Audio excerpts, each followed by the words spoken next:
Testing audio, testing audio. Testing, testing. YouTube, can you hear me? Can you hear your brother? John McKee says no sound, just hear music.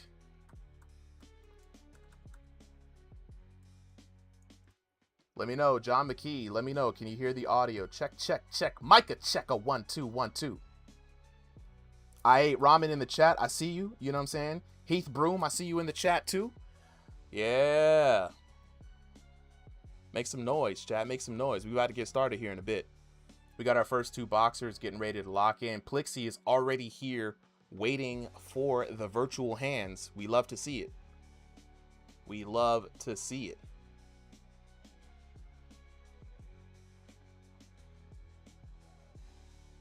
I also got some commentators with me. We got your boy Solo Liability locking in with the commentaries on the 1s and 2s. And we got newcomer Blue Way. Yeah, we got newcomer Blue Way. Say what's up to the fellas. So we got to make sure that they can hear y'all out the gate because we've been getting hit with some pretty gnarly audio glitches. So just want to make sure everybody can hear the homies. What's up, YouTube? Testing. Clayton. 1 2 3. Clayton says, how can I get in on the league? Yeah. Join the Discord. Clayton, the link should be pinned. Go ahead and make sure that you can see the pinned message for the Discord link. If you can't see that, Clayton, let me know. Also, go give me some audio again, guys. Just want to make sure everybody can hear y'all. Testing. Testing. 1 2 3. Nice. Okay, that I can see you guys' audio stuff here.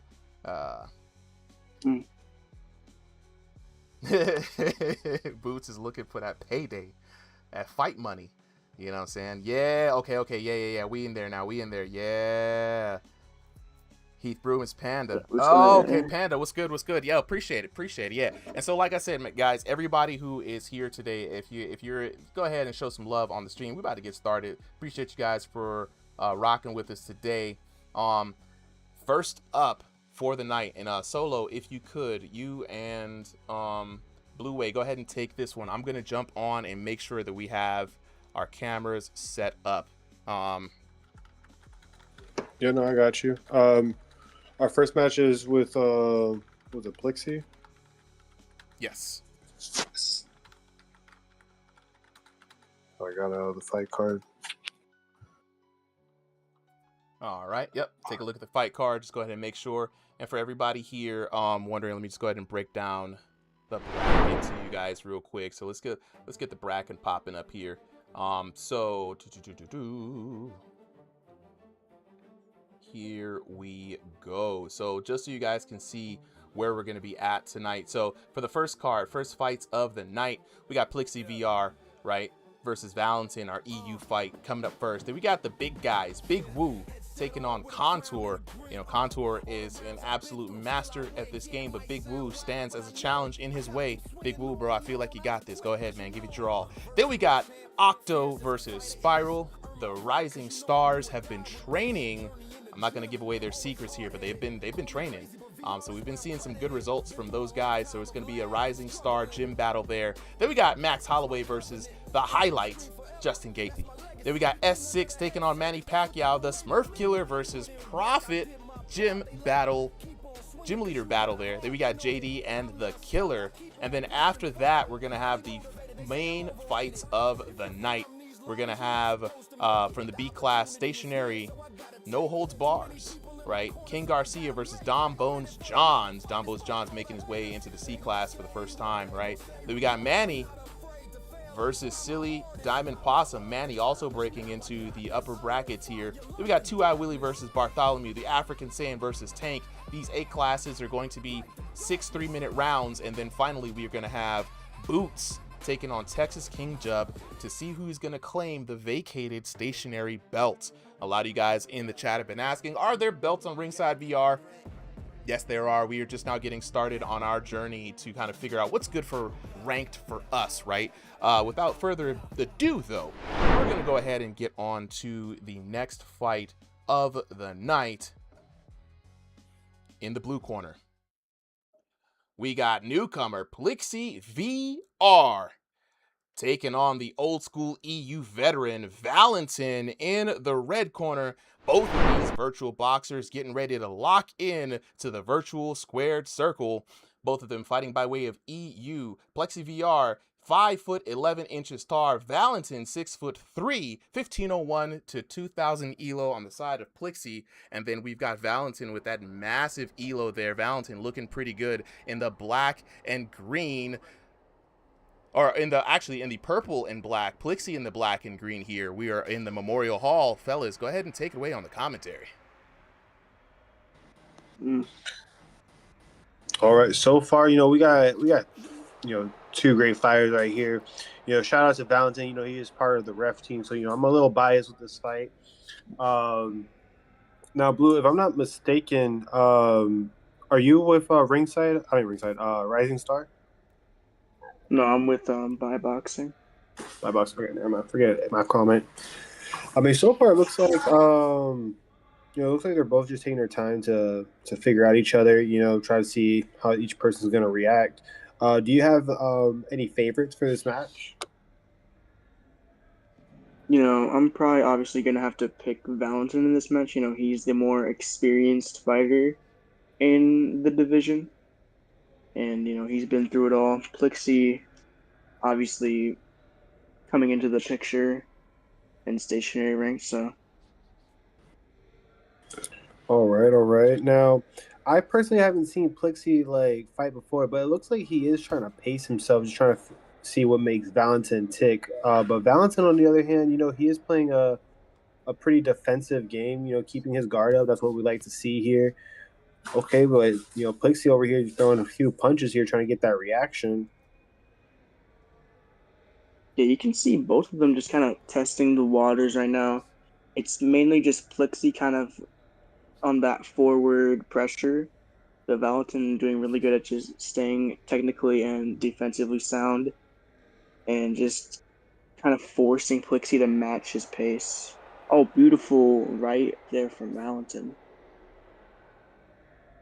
Now, it looks like Plixi is just trying to figure out his range when it comes to Valentin. He's extended his arm a few times already, but it looks like he's trying to figure out, Valentin's tells of when's a good time to go in for a close punch.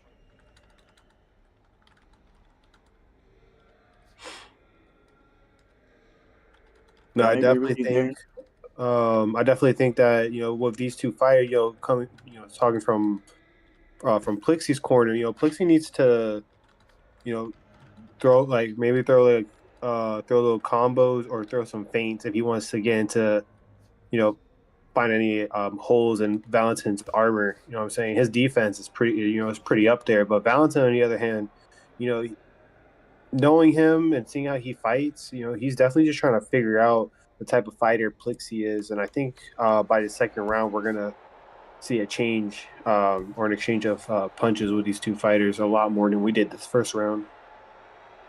Yes, certainly. Plixi's still really trying to find the opportunity. That'll do it for the first. I think that could have been Valentin's round. I definitely think that round had to go to Valentin. Let's check out the red corner here. Good round. Don't get comfortable. You did the damage better than 2-1. You keep going back to that jab and it isn't landing. Leave it alone for a round. He's walking up to the ropes. 100% of what he lands with your back near them. Take the center back. Slow out of the gate. 2 early versus 10 late. Blue corner, the other end. Hey, look at me, champ. That round mean nothing. You got outworked that round. You're taking most of the punishment with your back on the ropes. Pivot out and own the middle. Slow out the gate. 1 early versus 6 late. Be busy from the bell this time. He's living on the forehand. Let's see if either one of these fighters is gonna take these this corner coach advice and adjust themselves. Yeah, for sure.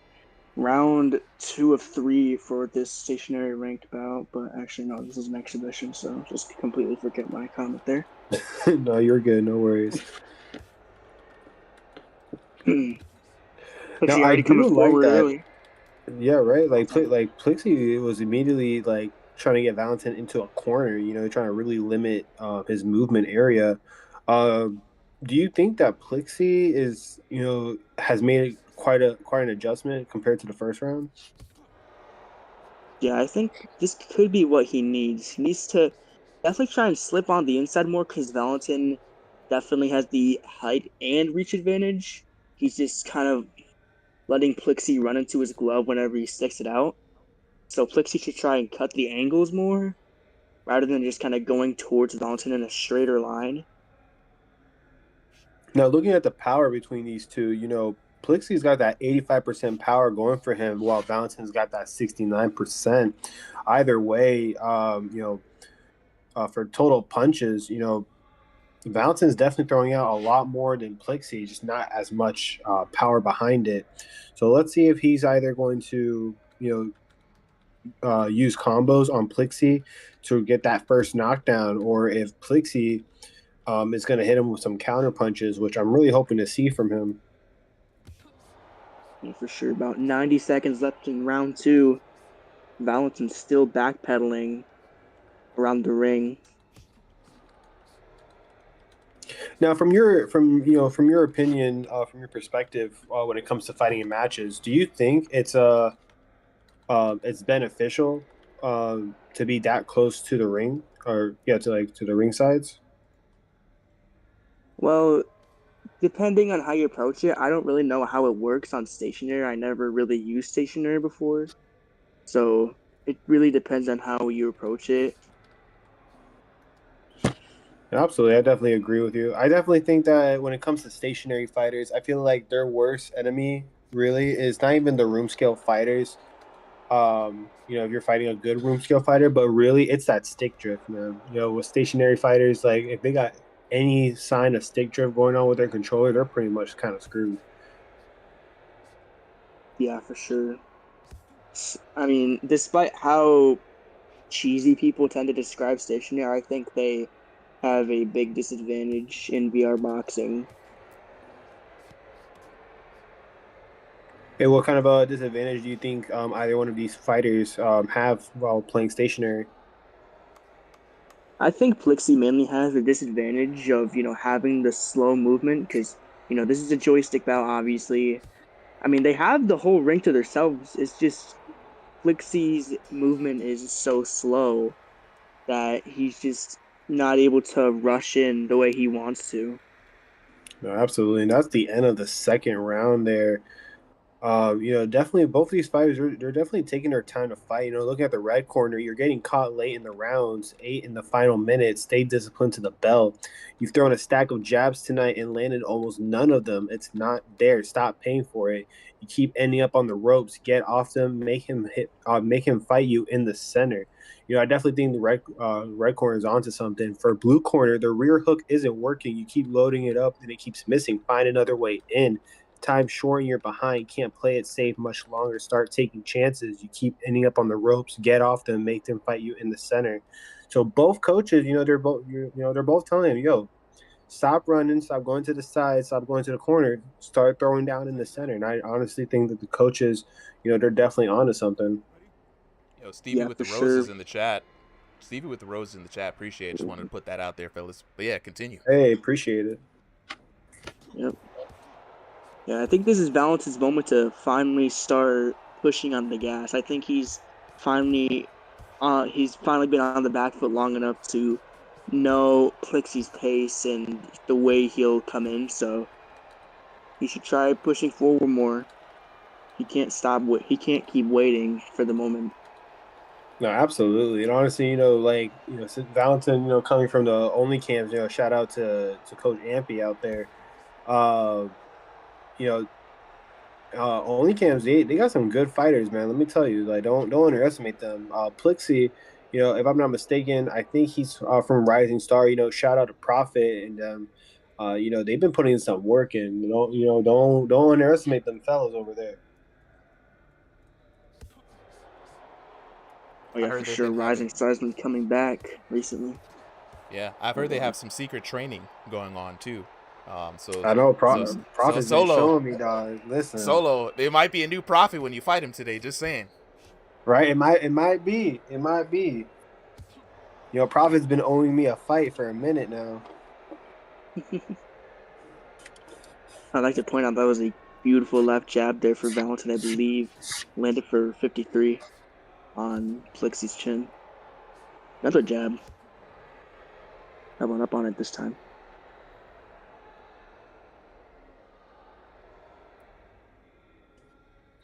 Okay, Valentin with the taunt. Yeah, both telling each other to come forward, but they're right in front of each other. It's just kind of Valentin stalking the ropes, waiting for Plixie to get overzealous. Absolutely. I definitely think that, you know, Valentin is just, you know, at this point just playing with his food. You know, he's just waiting it out, trying to get as much punches in as possible, but at the same time just playing a safe game. You know, unless one of them unless Plixie basically, he took some damage right there. A short right hook there Commentator's from curse. Valentin around the guard. Landed for 64. Plixie in the corner ran into Valentin there. Oh my goodness, Plixie hurt bad. Backpedals towards the ropes again. Yeah, Valentin really on the gas now.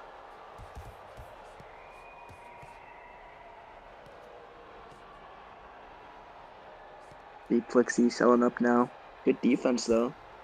Kind of deflecting most of the straight shots from Valentin. And Valentin just out here just straight smacking him, dog. He said, "Come on, bring it on." Just his headset. But that'll do it. Ooh, man, look at Valentin. So you can't see this. I think Valentin might have got it, Red. You know what I'm saying? That was a good patient fight from Valentin, bro. You know what I'm saying? Good patient fight from Valentin there. Let's take a look at the details. And of course, Valentin win 30-27. You know, even anybody could see that. I'm also a Valentin fan, but look like there's a little bit of heat there in the room too. You know what I mean? So take a look at it. Valentin with the perfect scores all the way through. I saw it in the chat earlier. They're like, yeah, this Valentin guy playing really patient. Yeah, he was 10-9, 10-9, 10-9. You know how Valentin is. He's gonna try to box you. He's gonna try to outbox you. Looking at it, low damage rounds, but look, 332 to 164, 527 to 230, then an explosive 1459. No more patience for Valentin to 609 right there. It was kind of insane, really, to see. You know what I'm saying? All that stuff was going on. 2318 to 10,003 for your winner, Valentin right there. And I mean, just again, looking really sharp there. What did you guys feel about that fight?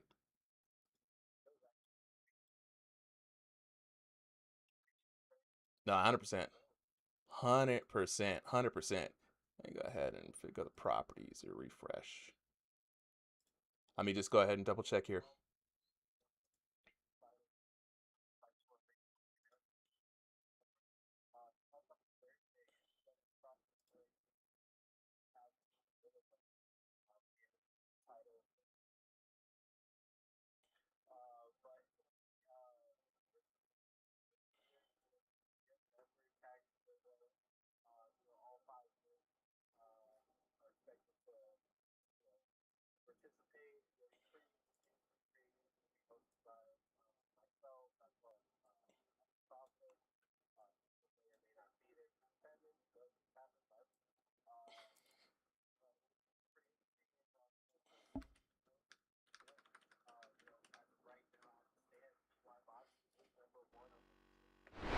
So, you know, they are the highest target to get knocked down. So it's going to be pretty interesting.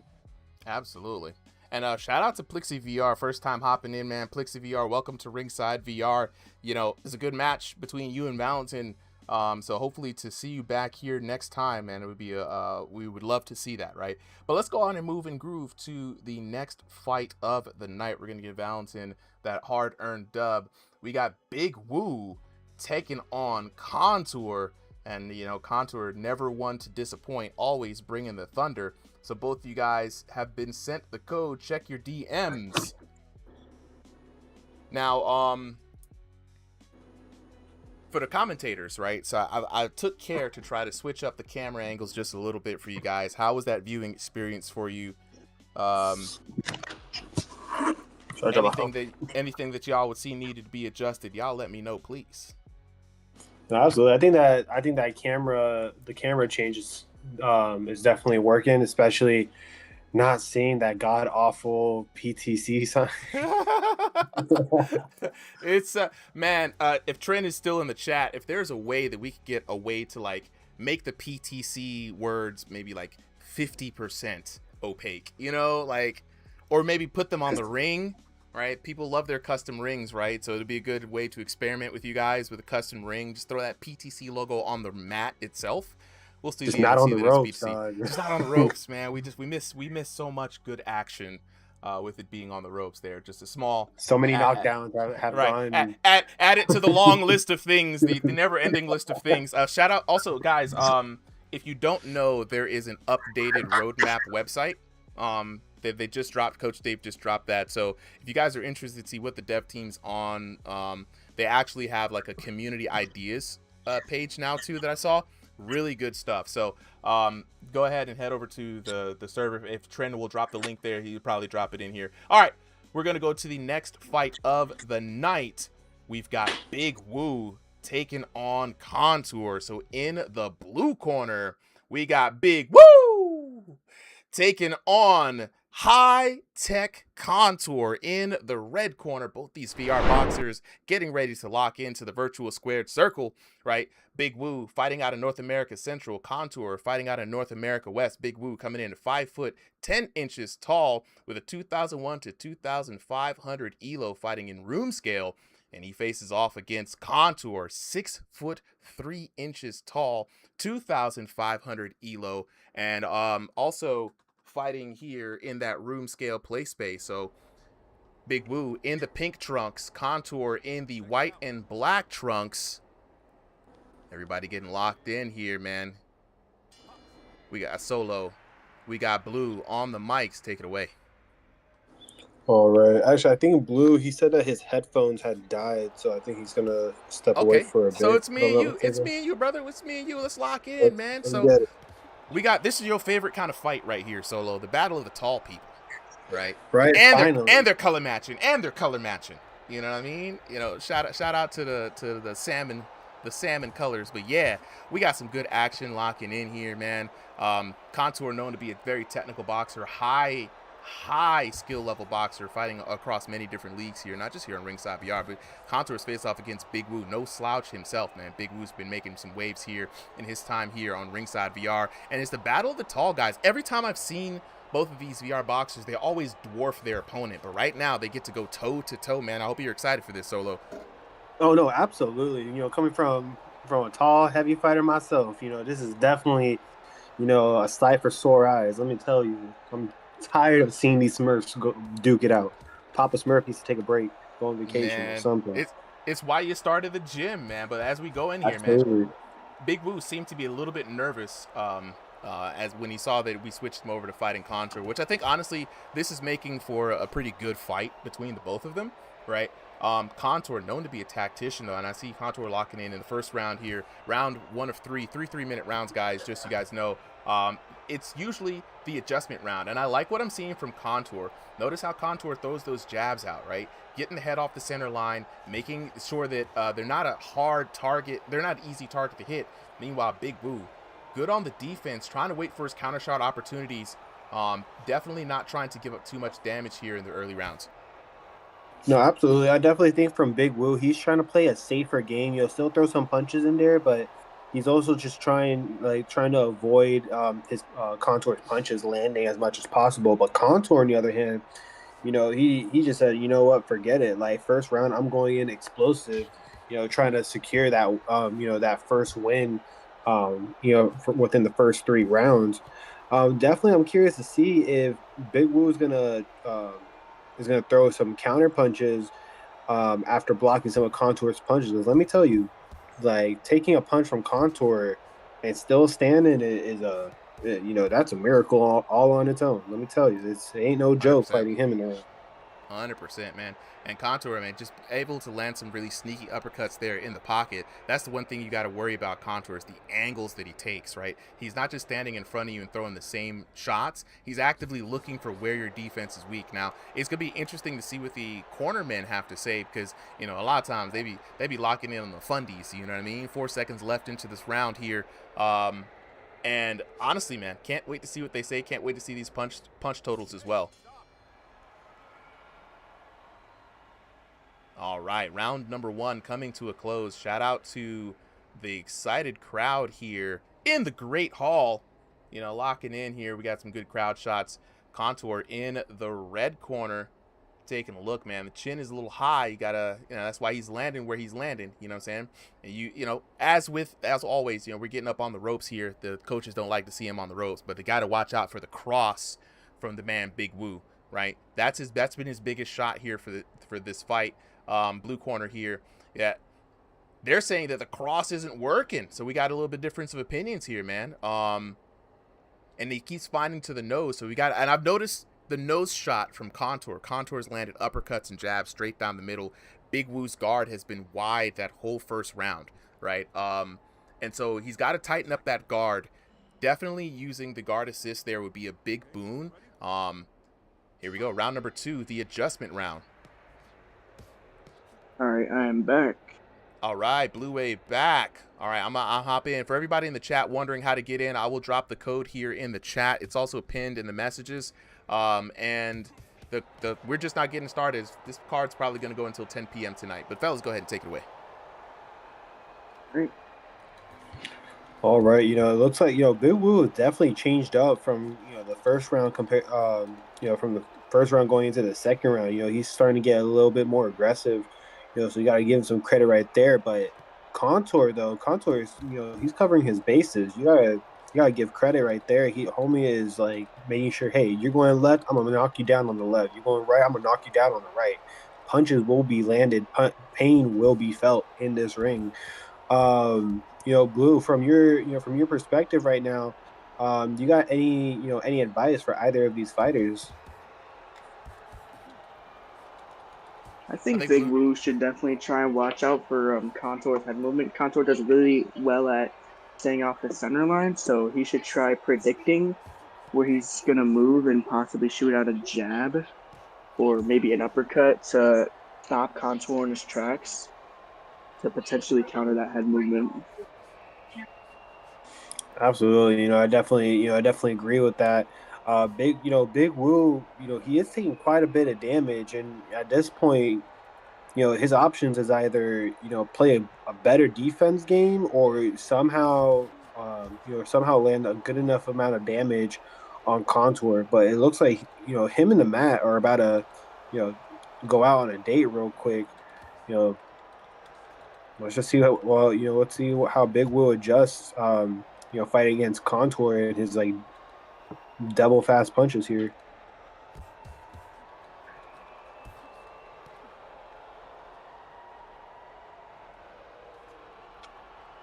Ooh, and there goes Big Woo, taking a nap. Give him a pillow, give him a blanket, and put a lullaby for him, because man, he is out. Man, sleep. Look at that, and that's the jab that Blue Wave was talking about earlier. Gotta watch out for that right down the middle. And it's very interesting. The fight coaches in the corner warned Big Woo about keeping that guard so open, right? The nose was definitely a spot the Contour was definitely honing in on. So I gotta listen to these corner men. It ain't gonna sound like what they know, but they know a little something. All right, hey, the advice is there for a reason. Now, if you take it, that's on you. You know, gotta be careful in this ring. And, you know, 5 seconds left. Yeah, Contour been cutting these angles nicely, man. Dang. I'm telling you, he knows how to work a fighter. Ever since the first round, even with the jabs, a lot of people throw that jab standing straight up, right? He's getting his head off that center line, dip into the right, boom, snap that jab out, lean back, jab, fake it, and it looks just so good, man. Look into the corner, man. That left jab, put it down, use him again, and the body work is correct. So continue mixing it up, right? He's found your ribs a couple of times, so you might want to watch those body shots. You know what I mean? Good, solid advice there from the red corner, Hiroshi Tanaka. Marcus Sunshine Bell says, you know what I'm saying? You've thrown a stack of overhands tonight, and I landed almost none of them, man. You gotta be careful with that. But you have heard him downstairs a couple of times, though. They love that body work, right? But still, he's caught the chin now a couple of times. Keep them hands up. Round number 3 of 3 underway. Here we go. Now at this point, Big Woo's got two options, right? It's either one, he just gets enough punches in and plays a good defense game, or two, he somehow finds a way to get Contour knocked down. And that's gonna be that's not gonna be an easy goal to obtain. But if he can do it right, who knows? Maybe. Contour on the other hand, he's just like, you know what? I'm gonna just keep punching you. I'm still catch you when you're least expecting it. That offense is crazy. Blue, do you think that you think either one of these fighters need to adjust themselves in this third round, or do you think that there's something that either one of them needs to be careful of? I think both are doing pretty good. I like how Big Woo kind of caught Contour when he was coming in, kind of stepping in. But again, when Contour also kind of pivots over to the left or the right and cuts the angle and shoots around the guard, that's when he starts to really crack down Big Woo's style. Yeah, absolutely.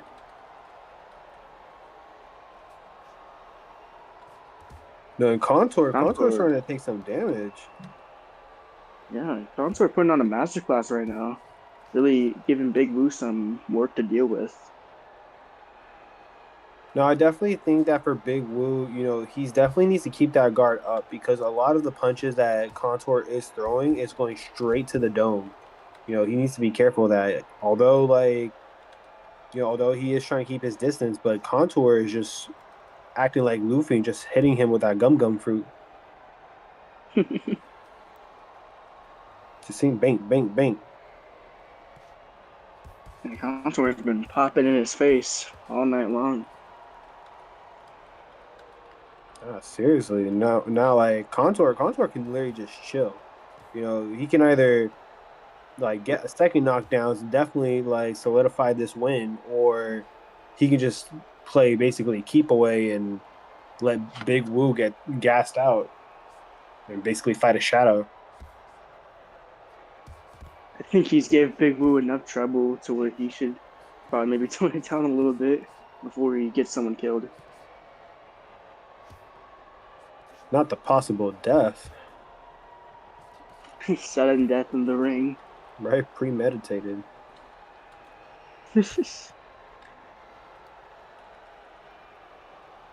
Now, I will say, when it comes to a big fighter fighting a big fighter, listen, it can only go two ways. Either you guys are going to be evenly matched, or one person is going to be better than the other. And it's different when it's a bigger fighter fighting a smaller fighter. At least in that type of matchup, that one's solely based off of of skill and the BS that happens in the ring. Yep. Well, looks like Contour does take it pretty clearly. Pretty convincingly there, too. Let's take a look at the details. Big Woo, 10-9, 10-8, 10-9. Had two pretty close rounds there for Big Woo, but that second round definitely went to Contour with the knockdown, sealing the deal. 17:08 to 12:45, 22:53 to 9:74, and then 21:92 to 18:25, 6,153 to 4,044. And those aren't rookie numbers, man. Being able to put up 4K damage in a match, a 3-round match, is pretty good numbers, right? And that just kind of speaks to the level of caliber that this match was taken on, right? So Big shout outs to Big Woo. You did your best, Brody. Had a good fight. And of course, congratulations to the winner for tonight, Contour. Mr. High Tech got the tech for technical difficulties. Going to throw another win on there for Contour. Now, the next fight is going to be a very nice one, right? We've got Octo versus Spiral. Both Octo and Spiral are in the Rising Star gym. Shout out to Prophet. He's been taking them through some Rocky Balboa-esque type training to basically try to figure out how we can improve boxers in the gym. So they've been working with him on some special technology. I won't reveal what that is just yet. But Octo, known to be Mr. Heavy Hands himself, right? He's gone up with the best of them. He did really good. And Spiral also no slouch as well. Spiral, big competition here. So this is gonna be a very, very competitive match. And interestingly enough for the gym, Rising Star wins no matter who wins this matchup coming up next. So let's go ahead and get these boxers locked in. It's a rigged match. Yep. Octo, Spiral, you guys have both been given the code. Check your DMs. And while we wait for them to hop in, let me go lock in with the chat here. You know what I'm saying? Here we go. For everybody asking how to get in, make sure to click that link for the Discord, right? All the fights that you see on stream are through the Discord. We have a whole matchmaking system that we have to run things through, so we don't do any codes in the chat. Drop in on the Discord, and when you have cards like this, everyone who is on the card has already signed up. So taking a look at the bracket here for the night, we got the upper cards. We got the stationary room scale division fighters fighting later on today. It's going to be championship match for Boots and Texas King Dub. Boots making his way all the way from the A ranks, taking on the challenge for Texas King. They will fight for the vacated belt. We are wishing Jay Baca a speedy recovery from that back injury, right? And then on the A class matches, we got the African Saiyan taking on Tank and 2i Willie taking on Bartholomew. The B class matches, it could be Manny taking on Silly Diamond Possum. Manny just broke into the stationary division here. And then King Garcia versus Dom Bones Johns. Dom Bones Johns, also very new. We go down right here where we're all right now in the undercard. This could be some mixed stationary and room scale fights. We got Octo right now taking on Spiral. But up next, we got Max Holloway versus the highlight, Justin Gaethje. S6 taking on Manny Pacquiao, Smurf Killer taking on the Prophet, and JD fighting the Killer. Killer was not able to make it to the match. Was going to be participating in an exhibition match for tonight. But that's what we got. We got Octo locked in. Taking a look, we were waiting on Spiral. Spiral said he didn't get the code. Gotcha, Spiral. Hold on, let me double check and make sure. I may have to DM you. I'm going to send it one time. Spiral, check your message requests. I just want to make sure the bot's actually sending it to you here. So check your message requests, Spiral, and it should be coming from like a ringside bot.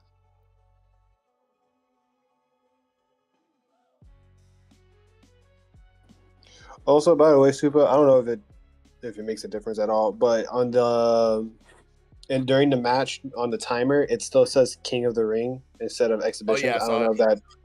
Yeah, I saw it. I ended up making that change real quick. Sometimes I need to be snappier to switching that out.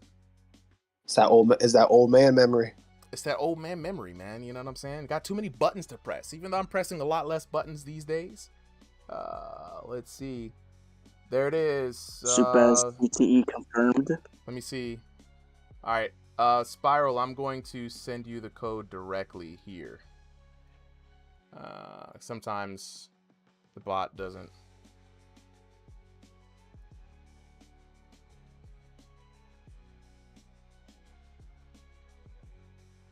All right, I've just DM'd you the bot myself. Look for a message from Super M, and we should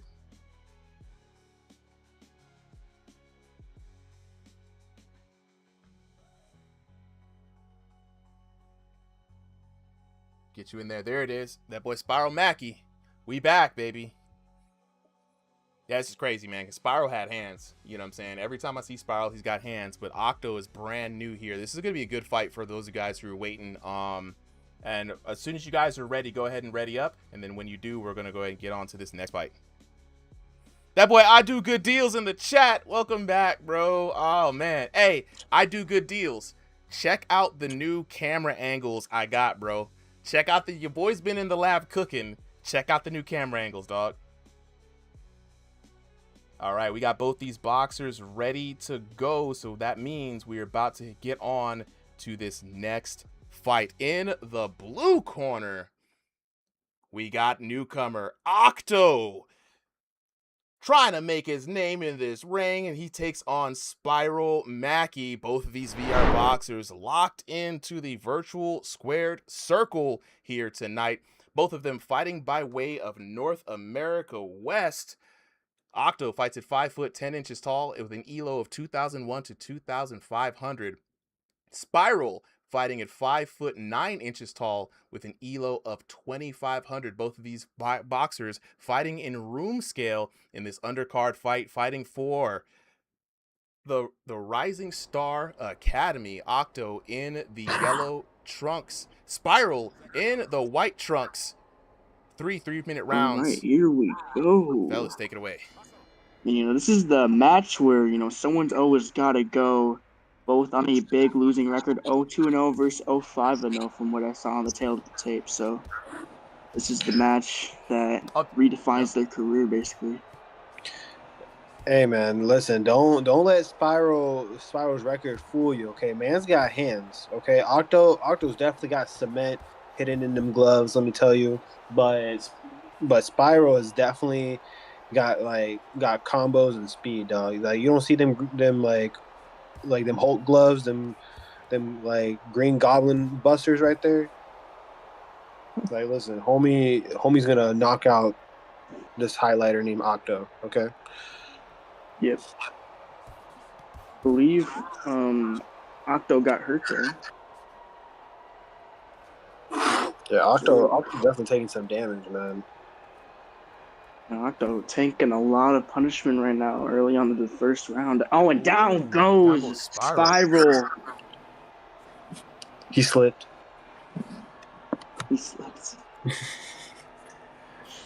Boom. Now I'll remind you guys, that boy Octo has a killer left hand, right? You've got to watch out for Octo's left hand. He will put you to sleep.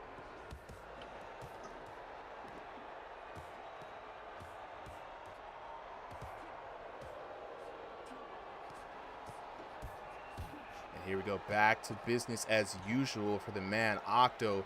Spiral fighting behind. Nice digging into the uppercut in the body, but man, he's got to cover the right side of his face. Man, Octo's getting away with murder, and there it is. Down he goes again. Oh my God. I think it was that left hook again. Got Octo's like a left Frazier is type killer. Of left hand. To be honest, Octo has the best left in the business. Dude, I swear, he's the first one to get a TKO tonight. Yeah, dude, I swear, he's got like a Joe Frazier type of left hand, dude. I'd never seen anything like it. Ooh, look at that damage. Oh, good chat for Spiral, though. Starting to understand his distance. Either he can defend himself and keep a distance, or he somehow sneaks in a knockdown. But Octo is just going at it, straight throwing hands. 30 seconds on the clock. That's enough time to possibly get another knockdown in here. Yeah. It's only a matter of time until we see Spiral go a 10 count. 18 seconds. Ooh. Rushing left there from Octo. Well, Octo keeping that hitman style, definitely trying to protect them, sensitive spots right there. Oh, yeah, man. Yep, that'll do it for the first. Let's see what these corner men have to say, fellas. I mean, I already know what they're going to say for the blue corner. Throw that left again. But let's see what the red corner, Marcus Sunshine Bell, says. Hey, look at me, champ. That round means nothing. Bodywork is paying off 3 to the liver, man. The wide cross not working. Got to be careful with that. But you have found the liver 3 times. You know what I'm saying? But you ate a lot of shots on the ropes, man. That's where nearly all the damage is coming from. He's pinning you to the ropes. You got to be more careful. Dr. Elliot Voss in the blue corner, man. A strong opening round from him. That lead hook is what broke through. Run it again. I already knew they were going to call it out, man. Be careful of the wide jabs, though, bro. Be careful of the wide jabs. And his power is proven. It's not theoretical, man. Don't get careless. You're ahead, but keep it tight. I mean, the corner man here are looking really, really good. They're locked in. I mean, Octo's corner is looking really confident as we go in here, guys. How do you feel about Octo's chances of getting this TKO? Listen, as of right now, they're like, I'm gonna just be fully honest. They're kind of like at a 25%. You know, homie, if Spiral's gonna want to make out of this alive, he's either gonna need to get 2 knockdowns minimum to stay at par with Octo, or he's going to end up having to get a TKO, because as of right now, first round he got knocked down twice, almost got knocked down a third time, and the second round could definitely be just what he needs to turn it around. So Blue, how are you feeling about this? What are you feeling what Spiral could do here to maybe turn things around, man, after such a really tough first round? I think he should maybe try and kind of outwork Octo. I think he is kind of just trading with him a little bit too much from what I'm looking at. And I mean, I think he should try gassing out Octo. Octo is throwing a lot, and I think his gas tank could give out at any given moment. So Spiral should definitely just try and work off the back foot, definitely pop that jab out to just not let Octo close any severe distance. Yeah, I think those are really good points from both sides here, man. We minute and 37 seconds left in the second round, and I think one of the things we see it out here from the outside, so it may be hard to see on the inside. You got to keep that right hand active on the defense, right? You see the left coming over the top from Octo. That's the money shot, and he's hitting hard and heavy every time, and he varies it up, and he wants you to go into that trap so he can hit you with the right uppercut. I've seen it happen a bunch of times, but Spiral's definitely got to focus on the defense, especially on the right side. For sure. Absolutely. He's definitely got to be careful of that left hook from Octo. Octo, I'm telling you, man, is packing like straight cinder blocks in there. I don't know how the ref didn't see it during the weigh-in, but it's there, dog. Spiral, if Spiral is going to want to really survive this, he's going to have to move around. He needs to definitely throw some combos in there where his punches actually land on some critical spots, because right now he is basically just taking the damage from Octo. Definitely needs to work on that defense if he wants to survive. Oh, absolutely. Yeah, absolutely. For sure. I think it's Spiral who's getting gassed out right now. He's definitely lost the snap to those punches now in the second round. 20 seconds remain. Right, we might actually see another knockdown here. Oh, commentary curse strikes again. Right on the money, bro. Right on the money. Sorry, since Solly's not here to do that commentator's curse, I gotta step in. Shout out to the homie Solly, bro. He be on point with that, man. Solly out here blessing the mic. Oh man, AJ Miller in the chat. Octo power, like we said, the man fights like he has 8 limbs, bro. Name. All right, jump back into the red corner. Marcus Sunshine Bell says, "Look, eyes on me, champ. This changes right now. Body work is paying off. You could do it. Octo, he's really believing, right? You know what I'm saying? You got to be careful of the wide crosses. They're not hitting, right? But the shots to the body could be working for you, right? The coach is seeing something. You got to be careful. Get your mind off the ropes too. You know what I'm saying? The lead hook, highest value shot again. The blue corner's like, A1, A1. Keep going for it, right? You know what I'm saying? Be careful of the wide jabs. Tighten it up. You know what I'm saying? And yeah, blue corner seems to be like, if it ain't broke, don't fix it, right? Keep going to that hook. Right, red corner believes that Spiral has a chance going to the body, but if he goes to the body, guys, he's got to be careful. He's got to keep his wits about him, because Spiral's looking to clobber him with that left hand. No, absolutely. And at this point, the way it seems, like if Spiral wants to win this, he's gonna have to get a TKO. That's at this point, that's kind of where his stance is. Octo, on the other hand, like listen, like I don't know what Octo is gonna do. Octo might just pull out a belt and just start whipping him in Oh the my. ring. But that's like Octo's chilling. Yeah, no, he's looking real good. Yeah, I'm starting to notice Octo Oh. hammering away, and down goes Spiral. There it is. Yo, the boy Spiral. Listen, if you go to Lazy Boys, they'll fix you over a pillow and a blanket, dog. Dang, even the replay was nasty. That's crazy. Super out here trying to get the cameraman slimed after this. Look, man, cameraman. I'm trying to get the cameraman in shape, bro. You know what I'm saying? We going for next Netflix quality over here. We gotta get that Jerry Springer. You know what I'm saying? Nothing connecting for Spiral, especially towards the body. Oh, Oh my god! And that one was because of Blue. There we see. Now y'all both cursing the mic. I must be. Nah, we blessing the sorcerer. mic. Blessing the mic. Curse speech. Damn. I think I got casted with a spell. Yeah, just pray I don't call a knockdown anytime soon. Well, I don't think you're gonna have to call it, because someone is. This could be it. Octo's about to call it. Oh, the uppercut to the chin! It is all over, ladies and gentlemen, in the third round. Octo walks out as your winner by TKO and in finally picking up his first win, 1-2-0 here in ringside. Did I not tell you about the right uppercut? Did I not tell y'all about the right uppercut? You see what I'm saying? I've been watching this young man fight. I've seen the strategy. The lefts, the very lefts are there as a very powerful trap. The minute you bite, he gonna launch that right uppercut. Bam, right down the middle. AJ Miller says, good night and God bless. Taking a look at the stats here. 10-7, 10-8, 10-6, 30-21. 2 knockdowns in the first, 1 knockdown in the second, 3 knockdowns there. Coach Profit in the chat saying, you know, the adjustment was definitely to guard the right side a bit more. Man, you could have even tried to circle around away from the left hand to kind of take off the sting there just a little bit. Man, force him to engage with it. But we got the tapes here. A lot of action here for young Spiral, man. And shout outs to Rising Star, you know what I mean? Shout outs to Make Some Noise in the chat. We're going to go ahead and move on to the next fight for tonight. Take a look at the bracket here so you guys know it's good.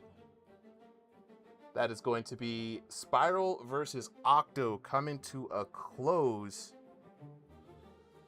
Octo with the TKO there. Look. So Octo representing the Blues. Blue side is the true side, baby. Up next, we got Max Holloway taking on the highlight, Justin Gate. Now, both of you guys have been sent the code. Check your message requests or your messages. You guys should already check messages. But yeah, after Max and the highlight go, we've got S6 versus Manny Pacquiao. Then it's solo time. Smurf Killer, you got to take on the new and improved Prophet. We've been waiting for this fight for a while. And then JD versus the Killer, and we're going to go into the stationary ranked card after that. So, hey, yo, Saibao, what's good? Folks in the chat asking, how do you get a match? It's very simple, right? First things first, you just got to join the RingsideVR Discord, right? Everything that happens here in the Discord. When you join the Discord, say what's up to the homies. You know what I'm saying? It's a wonderful community. We got a lot of people, you know, shop around, get comfortable, see who's who. You get some casual fights in there off stream. If you want something competitive or just casual. And then we also have gyms. They do some training in the gyms. Shout out to the gyms. Solo, where can they find gyms at? So to find gyms, you got 2 ways. You can either, one, use the command /gym. It will show you the list of all the gyms available in the server at this time. Or you can also check out the Find a Gym channel here on the Ringside Discord. It also has the names of all the gym leaders of each respective gym, as well as the description and what they're focused on. So definitely hit up one of these gym leaders. Join, see if we can find a place for you to call home and hopefully win your gym some points. Absolutely. And if you want to compete, we do cards on Sundays and Thursdays. They are usually sign up at 3 p.m. Eastern Standard Time. So I've seen some people in the chat say they'd sign up, but every time they do it, it's closed. You got to get there at 3 p.m. Eastern Standard Time. We have a limited amount of spots, so it's first come, first serve on the exhibitions. When we do have ranked cards, the exhibition slots, they become less, right? So we do give the ranked fighters the priority on that one. Also on Thursdays, we got King of the Ring, and those are also open signups, 7 p.m. Eastern Standard Time. And but there are certain days that we have specific gym events that only gym members can sign up to. So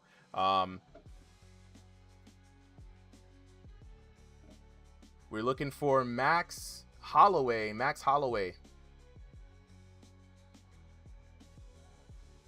Okay, try now. Go ahead, try now.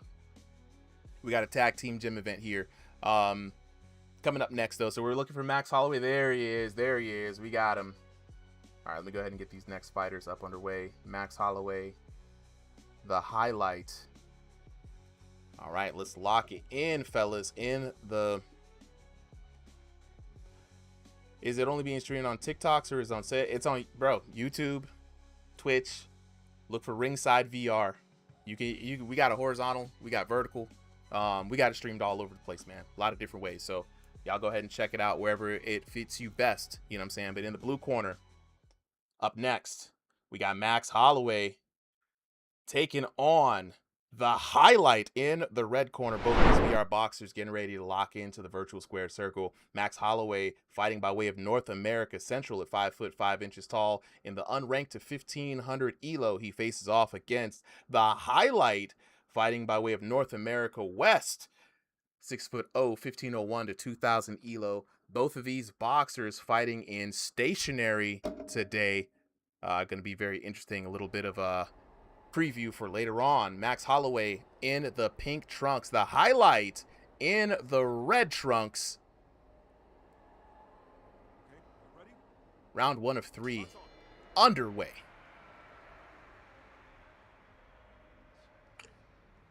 All right, both these fighters, listen, they look like they're at a pretty similar height, but damn, the highlight just looks like it looks like Drago from the Creed movies.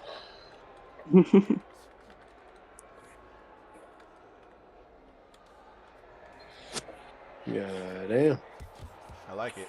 Yeah, it looks like a Smurf. Got anything to say about that solo? Yeah, I want to say what you got to say about the Smurfs this time, bro. The Smurfs, listen, I hate y'all with a passion, dog. Oh my god, here he goes. Bro, listen, I hate him, dog. Listen, all y'all do is just like step on my toe and then think you won the match. Like, no, I hate y'all. So now we're all going for Max Holloway to win. Anytime I want, boy. We're all going for Max Holloway to win. Oh no, never mind. I forgot the highlight has. Oh yes, he's got that bolo straight. He's got a. So all right. So for people who don't know about VR boxing, right? There's a lot of character expression in VR boxing. Unlike a fight night game or anything like that, there's no buttons to press to throw the punches. You literally have to throw hands, right? So the highlight has a special signature move that he's been trying to land a knockdown with. We call it the highlight, right? I call it the highlight reel, but it is a bolo straight. That's the best way that I can describe it, right? So we're going to see if he can get a knockdown with that, but Max Holloway standing in his way. Don't want to be put on the highlight reel. We got our boy, I do good deals here, so he might just catch a good screenshot of it if there's a knockdown. Yeah, I want to say earlier, highlight snapped Holloway's head back with like that rear uppercut. That was perfect. Listen, you gotta, give credit to highlight. You know what I'm saying? Like, homie is definitely like putting that damage in, but Max Holloway is kind of also eating it. By now I feel like he should have gotten knocked down. Probably like buried in the shoebox because he's a Smurf. But, but homie is like taking that damage in though. So he might actually survive this, or highlight. My God. Highlight might catch a body, dog. Dude, I swear, highlight's uppercut is the most. I've never seen an uppercut so perfect, bro. I love that uppercut, bro. Oh, the right hand sends him down. It is. That's how It you is. exterminate Blinding Smurf. speed. Yep, Smurf versus the Smurf killer. Now, sadly, I can't claim him according to Texas Dub, or Texas King, I think it was, right? What was it? Was it Texas King? Yeah, Texas King Dub. He had already said, like, don't get any ideas about recruiting highlight. He's already part of the Kronk gym. Solo likes him tall. Solo likes him tall. Hey, look, round number 1 has come to a close. Let's take a look at what the corners have to say about this fight here. In the red corner, Smokey Ray Dunn said, "That's it, son. Clean start, big round. You had him hurt. Use that same right cross, same spot. Do it again." There it is. Big punch there. But you're getting caught on the way in, man. You stop standing still, man. You stop admiring the shot and roll off of it, man. And he keeps hitting you to the temple as well. So you got to tighten up that defense. For the blue corner, Marcus Sunshine Bell says, "Hey, look at me, champ. The round means nothing. You got to outwork that round. Slow it down, baby. Jab first, then let it go, man. You ate 97 shots on the ropes, too, brother. Keep your back off the ropes, man." And that eye is getting caught. So a lot of open holes in the defense. Max Holloway, take one thing from this. Just up that defense, brother. Up that defense. Round number 2 here. Max Holloway in the pink trunks. The highlight in the red trunks. Highlight off to a great start, man. But Max Holloway, he could probably bring this back if he tightens up the defense, man. Honestly, he might. You might be onto something. Obviously, I'm out here rooting for highlight. Gotta knock down these Smurfs. Knock them down a few more inches. This is bias. It's not bias. It's just factuals. Okay. But Matt, I gotta give credit to Holloway though. He is keeping his defense up to a degree. Like at least he's putting his gloves up. But highlight said, "Nah, you finna eat leather today." Like, no problem whatsoever. Like, Holloway is, like, definitely taking that damage. The question is how much damage is he going to be able to take and before he gets knocked down again? For sure.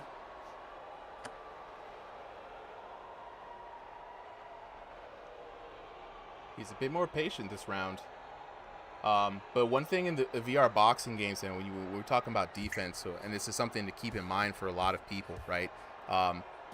Defense, keeping those hands up. You see Max Holloway, he's got the hands down at the chin. He's fighting a taller fighter, right, in the highlight. You're going to have to keep that guard higher than you normally would think to do it, right? At this point, a high guard would benefit him to be able to peek through, and he's got to use that head movement, right? Both of them are in stationary, so they could plant their feet, right? They don't have to worry about being off balance, but, right now, the highlight just throwing punches over the top at will against Max Holloway. Straight whack-a-mole in his eye. You know what I'm saying? Like, boom, boom, boom, boom, boom, boom. Listen, you gotta give credit to Highlight, man. Like Highlight, like for a tall fighter, he's got that constant use of stamina, like working for him. But sometimes like for heavy fighters, including myself, sometimes if we're going too hard in the first round, like we saw Highlight go, the second round usually we're like trying to take it to recover just a bit. But there goes Holloway. Another Smurf down in a shoebox. I'm not talking about them good shoeboxes. I'm talking about them Payless shoeboxes. Not the Paylesses. Hey, they're coming back, though. Paylesses are coming back. The dad shoes. They're coming back. Brother, you telling me I got some, like... I already got, like, my dad shoes Skechers ready. The Skechers are coming back, man. I used to get made fun of for Skechers. Those are poor people shoes. Now when I wear my Chucks, those are the dad shoes. They're timeless, brother. Let's get on to this match, though. Enough talk about shoes. I'm waiting for my Nike Air Maxes at this point. Never let Solo commentate a fighter who's under 5'5". No, absolutely not. Bro, if you're under... Oh my God, the uppercut! The uppercut! That uppercut was clutch, bro. Remember in VR boxing, we never saw uppercuts, and now people are just landing knockdowns with them? Here we go in the corner. Bam! Bam! Click, click, boom! I'm in love with Highlight's uppercut, bro. Look at that. Look at that. A Smurf in a shoebox. The crowd seems to be loving the uppercuts as well, man. Back to the corners. Here we go, man. That right cross put him down. Put him down again with the right cross. You know what I'm saying? But when you're letting your hands go, he's coming over the top. They're still favoring defense. I think the corner is just loves good defense. But right now the offense is on the highlight, man. They can look at the corner. Hey, eyes on me, champ. It changes right now. You got outwork that round. Different read than the last round. Adjusting the game plan. Time short, you're behind. You can't play it safe. Just let the hands fly. I mean, hey, last round, what else you got to lose, right? You know what I'm saying? What else you got to lose? You know what I mean? Round number 3, final round. At this point, if you're Max Holloway, just let the hands free, bro. Just let the hands free. Yep. Max has nothing to lose in this third round. He needs just a windmill. TKO, I think. Third round, here we go. Good jab to start out from highlight. Ooh, man, flickering it out too.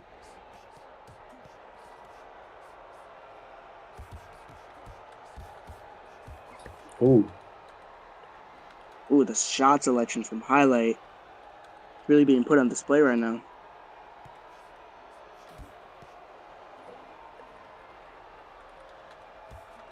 now I feel like Holloway, what he's trying to do at this point is either he's kind of trying to keep like a distance, but still throw some like punches in there. But listen, buddy, at this point, your best bet is to move around and try to get a TKO somehow. I don't know how you're gonna do it. You might have to sweep the leg, use Infinity Stones or something, but like that's basically his only way out of this ring. Yeah, for sure. I think what his main issue is he's being way too cautious on going on the inside. I mean, at this point, like I said, he has nothing to lose, nothing more to lose. I think he should just try chasing down a highlight and just try everything in his ability to at least get one knockdown on him. Because he's throwing overhands at a far distance. That's something he can't be doing. Man, stay on them ropes, man. Coaches won't not lying. He's seeing him backed against the ropes this whole time, getting battered. Boom, boom, boom. Good night. Hey, Jesus. Get what's coming to him. Yes, sir. Okay, we might need to mute Solo every time someone gets knocked down. Every time. Now, you guys, just a little bit of history here. The reason why Solo is going so hard, I see a lot of people like, oh man, the height disadvantage. It's always the assumption that the bigger fighter is going to win. But in VR boxing, you guys don't know, shorter fighters actually have the advantage here, right? Because there's no real pain to deter you, so they can just get on the inside and mess up those ribs. This is why Solo had to start a whole gym for just tall boxers, so that they can figure out how to defeat the short nation. It's right now, yeah, I think that the difference here in this fight is really just the experience with the hands, right? You've got the highlight really just like digging in. Boom, big bolo right there. Oh my gosh, the bolo right to the jab setup. You know what I'm saying? You could definitely see the skill expression here from, there it is, the highlight. He almost handed too. Bang! Bang! Good night. Solo has nothing nice to say about people under 5'10". No, never. Never. Absolutely not. Hey, actually, you know what? No, I take that back. There's been a few fighters that like I've given some compliments for, and they're short. Am I one of them? So going back to this match, they just the won. Highlighter.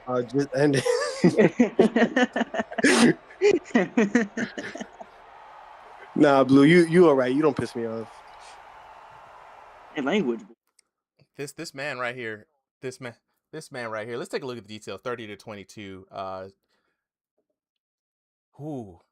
The highlight. 10-8, 10-7, 10-7. Right. 1, 2, 5 knockdowns here for the highlight, making a highlight reel for himself, and almost had the highlighter hitting there at the end, man. But it was a great setup. Let's take a look at the damage though. 1905 to 522. 2067 to 603, 2389 to 838 for 6361 to 1963. Ooh. Now it's not making a good case for my short boxer domination theory, right? I know how it looks, guys. I know how it looks. Woo! Oh, woo! Let's go ahead and move on. Woo! Man. Machiavelli, appreciate it. Look, we put a lot of I put a lot of work into the stream. We got a great group of people helping to support. But they're taking a look at the fights for the night, though. It's gonna be Max Holloway versus Highlight. Just now concluding. We have 2 more fights before we get into the ranked card, which is actually it's not taken as bad as I thought. You know what I mean? We're gonna go ahead and give the Highlight the dub this time, and we're gonna move on to S6 versus Manny Pacquiao. The code has been sent to you both, S6 and Manny Pacquiao. See, I like Manny. Manny's a good Smurf fighter. You know what I'm saying? Like, I'll give him some credit. Oh, now he wants. See, y'all don't let Solo gaslight y'all. He gonna strategically. He's gonna strategically throw out some compliments just so that people can't say that he's 100% biased. Right? Oh no, I'm not 100% biased. There's just a few people that I like. Let somebody have 1 more inch in height. Solo's gonna be like, that guy right there. I'm putting all my money in the house. Everything, the parlay is going on that guy right there. Give him a centimeter, dog. That's it. Put a half in that height, and Solo's after you. No, it's funny you said that because I think it was the last this. I was either this past Sunday or the Sunday before that. In the chat we were talking about the half heights. And because I was trying to I was asking somebody their height to see if they would qualify for the gym, and they were just like, "Oh, I'm like 5'8.5," and I'm like, "You short as hell." Yeah, we remember when I was half height. All right, S8 is in the chat. We are looking for go ahead and drop in here. S8, we see you, but Manny Pacquiao looking for you as well. So go in here and make sure. He was just here. I don't know where he went. He's probably praying to the short gods or something. I don't know. My goodness. Come on, bro. This guy. Looking for Manny Show him Pacquiao. Spurs, man. Come on. You know what, Blue? Count your days. Count your days, Blue. Yo, at least give him some form of motivation other than I motivate you to come into this ring and throw some hands. That's my motivation. These guys. Yo, bet. All right, Manny Pacquiao. Let me go ahead and look for Manny real quick. I may be short, but I can overhand your stomach. That is. I may be tall and I'll knock you out the ring. What are you talking about? Look, when are we gonna set this fight up? That's what I'm talking about. When are we gonna set this fight up again, bro? Let's just, that's what I want. All this yapping. I'm not fighting. I ain't fighting Solo right now, bro. I'm already trying to get a fight with Ampy. You know what? Okay, we're not trying to fight right now. We're saying to fight next exhibition. I'm giving you some time. 2 weeks. Boys, leave me alone. All right. We got the fighters locked in. You know what I'm saying? I need to get a Sports Center style screen for you guys so we can see y'all's faces when y'all go back and forth. If y'all have webcams, DM me and let me know. I'll set it up. But right now, we've got Manny Pacquiao and S6. I'm assuming S6 is SSR8, right? Solly in the chat, what's going on, Solly? Hey, Solly, we got some new cameras and stuff for the Great Hall here. Yeah, all right. Appreciate it. Everybody rooting for Pac-Man. So I'm gonna assume Pac-Man is S6 is SSR8. I may have to switch it up, but we'll see. So we're gonna set this up here. If I have it wrong, I'll see if I can try to switch it up. But in the blue corner, we've got S6 taking on Manny Pacquiao. In the red corner, both these VR boxers locking into the virtual squared circle. S6 fighting by way of North America East at 5'7" tall with an ELO of 2001 to 2005. He fights in stationary, and fighting across from him is Manny Pacquiao from North America West, 5'4" tall, 2001 to 2500 ELO, also fighting in stationary. So this is going to be a very good matchup for both of these guys. Now, money is on Manny Pacquiao losing because he's the shorter guy, but S6 here in the red corner, in the blue corner, Manny Pacquiao in the red, S6 in the yellow trunks. Here we go, round number 1 of 3. I believe we do have 3 minutes on the clock, so both fighters shooting out that jab.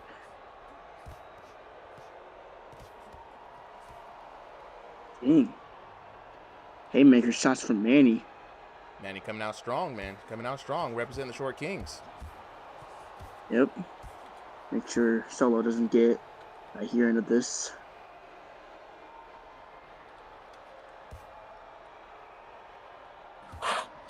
But I actually need a second. Give me a sec. I got you, Brody. We're about to lock in. Now, Manny Pacquiao digging to the body here. Hands are a little wide. And see, I think, like, here's the thing, man. He's throwing the shots, but the hands are not up for the defense, right? And I think that's going to really hurt him in the long run. S6 locking in, mitigating a lot of that damage, throwing a lot of heat. Manny Pacquiao's got to be careful, man. I do not favor this hands-down style. Yeah, I think Manny did get caught badly there in that exchange. Oh, man, right hook from S6. Oh, No, Solo, are you? Oh, about to say, I thought you died there, Solo. There heard something crashing. Oh, man! See, I was gonna say, that's what I was just gonna say. Manny, like, listen, don't underestimate it. Like, sometimes, like, I've seen this man, like, he'll take damage and out of nowhere he'll switch. Oh! For the Short Kings! For the Short Kings! And you can see that replay. The right! Just stepped in with the right. Boom! See, that's what's up, Manny. Manny knows what he's doing, okay? I'll give him credit. Look at this guy switching up already now. I'm not switching up. I even said before the match started, I actually like Manny. No, shout out. He did say that. He did say that. He did say that. Now, I was worried, man. Manny's got this, like, big slugger, brawler kind of, oh, God, opening up the body there. I don't know what that was. Free shots. But I always worry, man, when I see someone dig into the body and their hands are down, I'm just like, bro, you're just opening yourself up for the free shots. But Manny Pacquiao says, I fear no VR boxer, no defense, hands down all day. Ooh. A big exchange for the two. Taking a lot of punishment. Manny on that Mowgli timing, you know what I'm saying? He said, like, bare necessities out here. Forget about the rest of these, right? No more worries, pains, or strife. I just got these hands. Absolutely. I got sugar on both of them, left and the right paw. You can catch it. Manny said stand on business. Who doesn't know those references, go watch a Disney movie, dog. Look, if you do know the reference, you're an unk. So, absolutely, I'll take that proudly. Oh, look at them hugging it out. And we're all on here. We'll do it for the first. Manny does take it via 10-8. Here we go, back to the red corner. Hiroshi Tanaka says, clean work, very calm, continue. Big round, you had him hurt. You know what I'm saying? He can't see that right cross. You need to show it him again. You know, though your chin is high, you're exposed. You got to be careful. Man, that is what it is. That is what he has been doing this whole time. You know what I'm saying? They skipped it. They said, look, we don't even need a break. Let's get back into the action, getting busy. I ain't mad at it. I'd like to point out the video that Tier sent in the Discord chat. I think that perfectly describes Manny's style in many ways. Oh yeah, that's 100% Manny. And look, he's throwing hands, to be honest with you, man. Manny is this point is just making this a street fight. He said, look, throw hands, bro. Square up. Sometimes it's a boxing game. He originated. Yeah, he's not here for boxing. He's here to throw hands. Right? He's gonna make it ugly. For the money. He's gonna make it ugly. And sometimes a fight is a fight. Especially when you're in a video game that, you know, the developers do a good job of trying to make sure that you have to throw these punches with technique, no Wiimote, piddly paddling, swinging and waggling, none of that stuff. But, you know, they ain't really dictating how you throw those punches. So if you got haymakers and wild rights, and as long as they land, and they are landing for Manny, he's putting in big damage here. A little bit of head movement finally, but hey, S6 has got to wake up now. A minute and 39 seconds left in this match, about halfway through this fight. He's got to do something to stop the onslaught of Manny Pacquiao. Ooh. But listen, Manny's punches are landing, dog. Okay, they are helping him out. S6, you know, if S6 wants to win, he's gonna have to work on those counter punches and get like a good, like, get a good punch to land, because right now, having already been knocked down, whoa, Oh man, bro, down It's goes Manny, and Solo is definitely not happy. I don't know. Listen, right now they're about even. Okay, they both got one knockdown each. The question is, who's gonna really turn around? They got 1 minute left in this round, and if no one gets a knockdown during this last minute, it's gonna be up to that third round. all about heart, Yeah, I baby. think this is S6 time to shine, man. He's starting to really catch Manny just overextending with these haymaker overhands and whatnot. And he's starting to Ooh, really build himself a compact style. ooh, Oh my goodness, the ooh. shot from Manny Pacquiao. He is on the front foot pressure. He's smelling blood in the water. And down goes Oh, S6 in the second round. That's my boy right there. That's my boy right there. just straight guts and heart. Look how he walked him down, man. I wish we got a better angle of that. But Oh still, my just walked this God. man down. He's like, stand on business, 10 toes on the logo. This is the thrill of the fight, and I'm thrilled right now. It's the About thrill of this the fight? fight. It's the thrill of the fight. Showing Now some Blue love there, man. singing the track. Right. Crowd is on their feet here in the Great Hall, red corner. You know what I'm saying? You made small changes, but you got to stay patient. That was a big round, and you had him hurt. That right wide cross put him down, baby. You know what I'm saying? The body work is great. Continue using it, but you eat a lot of shot on the ropes, man. That's where nearly all the damage is coming from, and that's he's like, look, pivot out into the middle. You know what I'm saying? Blue corner here, Sergeant D. Walker. He says, you're doing better. Keep executing. You know what I'm saying? That was a good round for you. You know what I'm saying? That right cross worked. You know what I'm saying? Keep it going, right? Go back to the jab. It can't hurt you. Go back to the jab a bit more. And I think he's really talking about that knockdown where he was able to look like, use the jab, use your straights to time him. Also work on the back foot, I think, right? Manny's bull rushing in. He's crossing the void, and he's doing it without a guard, right? Make him pay for it. Work that jab. Circle out. Stay off the ropes, and I think you might find another knockdown. That's just my feelings, man. We're going into this third and final round. How are you guys feeling about S6's chances of bringing this back? He needs another knockdown just to stay competitive, and he really needs a demanding round to take this. Yeah, I think S6 really needs to try and understand his distance more, because Manny, you see that style, the way he just kind of throws with his heart, but he should definitely catch Manny overextending more, because Manny is very wild, not much regards to defense as far as I'm looking. So that's kind of what he should be focusing on to potentially secure a draw or even a TKO. Listen, I definitely think that for S6, what he's gonna have to do is find another way of throwing punches and making them land on Manny if he's gonna want to get another knockdown. That's basically where it's at. Like Supa said, he's gonna need another knockdown if he wants to be at on par with Manny. But unless Manny blocks his punches, counters it, and gets a good amount of damage in to the point where S6 either is like close to a knockdown or gets completely knocked down, it could really go either way in this round. Sure. Oh man, Manny got caught coming in with his hands down. Absolutely, and that's a problem for a lot of fighters. Like keeping the hands up is such a problem nowadays. A lot more than it was back in early access. People are not keeping their hands up, not blocking, and that ends up hurting them in the long run. Yeah, absolutely. I mean, from what I'm seeing right now, I forgot what I was gonna say actually.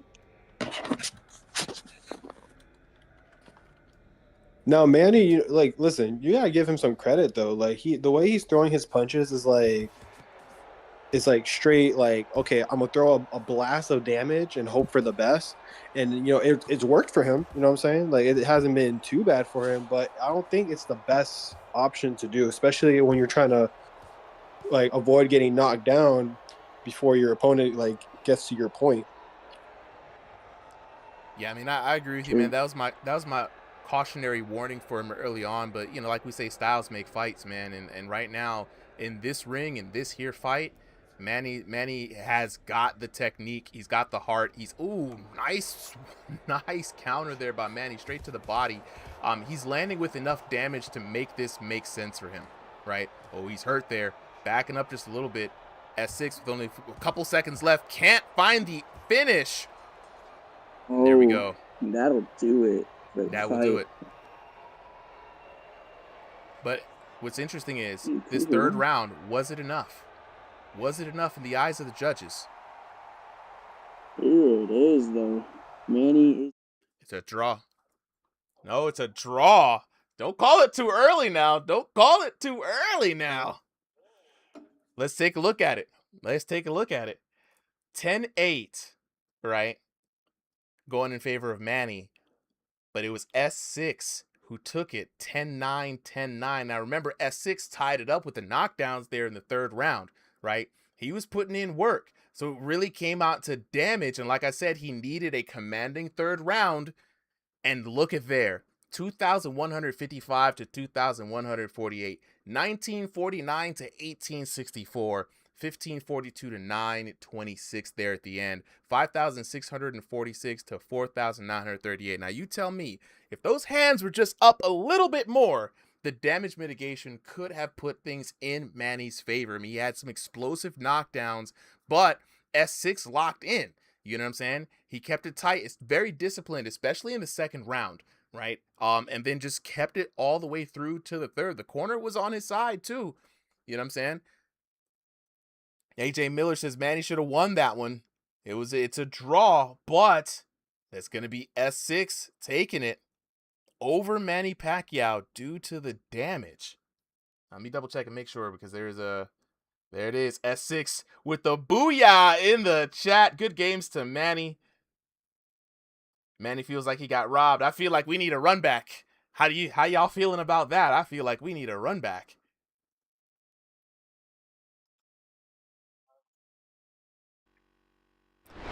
Sometimes, hey, look, the early on in the game, the brawlers were having a field day.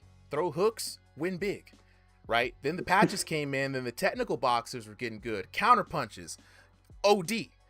Then we had some more changes, and now the jab enthusiasts are having their time right now. You know what I'm saying? People are finding their damage, and it's looking pretty good.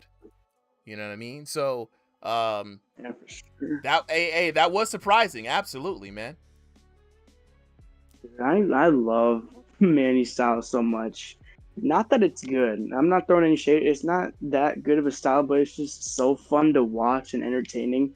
Like, he fights like he came from the streets. Like, he's fresh off the streets. That's how fun it is to watch. Sometimes you got to brawl. Sometimes you got to brawl. Now we're going to see a very interesting fight here. The guy who was commentating, Solo Liability, he's been doing a lot of yapping. Oh, man. A lot of talking about taking down short kings. And right now, this is a much awaited fight between the two gym leaders here.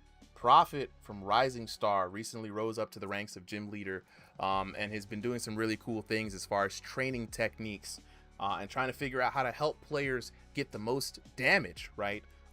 Very scientific approach. He faces off against the Smurf Killer himself, right? El Gargamel himself, Solo Liability. Solo Liability, right, is the original Tall King, right?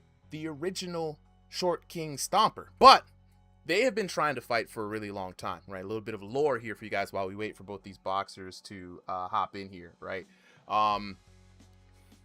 Solo Liability has been making claims that Prophet has been ducking him.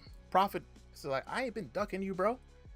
I'm here for the smoke any day, time of the night, right? The Prophet has been working on the back end. He is the tech, the scientist, the mad scientist here behind a lot of the systems that run Ringside VR. So big shout outs to Prophet, right? We got both these boxers locked in here, readied up. So this could be a very interesting fight. Both these guys are also really big as far as like helping to manage the community here for Ringside VR, both being on the ref team as well. So this is going to be a community brawl and the second to last fight before we move on to the ranked card here. So I thank everybody for locking in with us.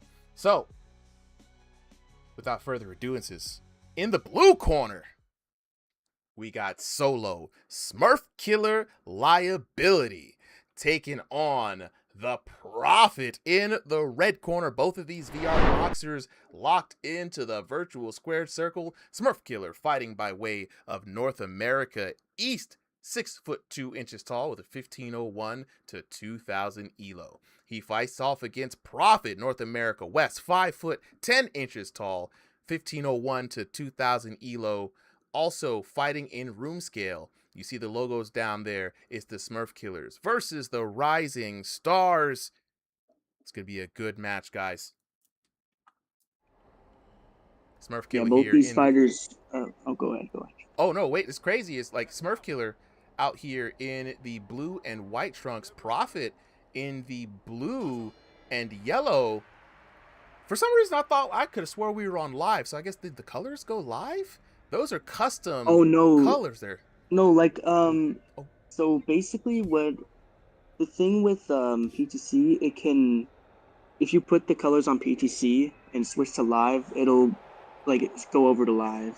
Oh, that's crazy. We could have swore we weren't going to see these, but yeah, these are the new colors here. So everybody who hasn't seen the new customization options, Prophet with the blue and yellow trunks with the black belt, something that doesn't exist in live.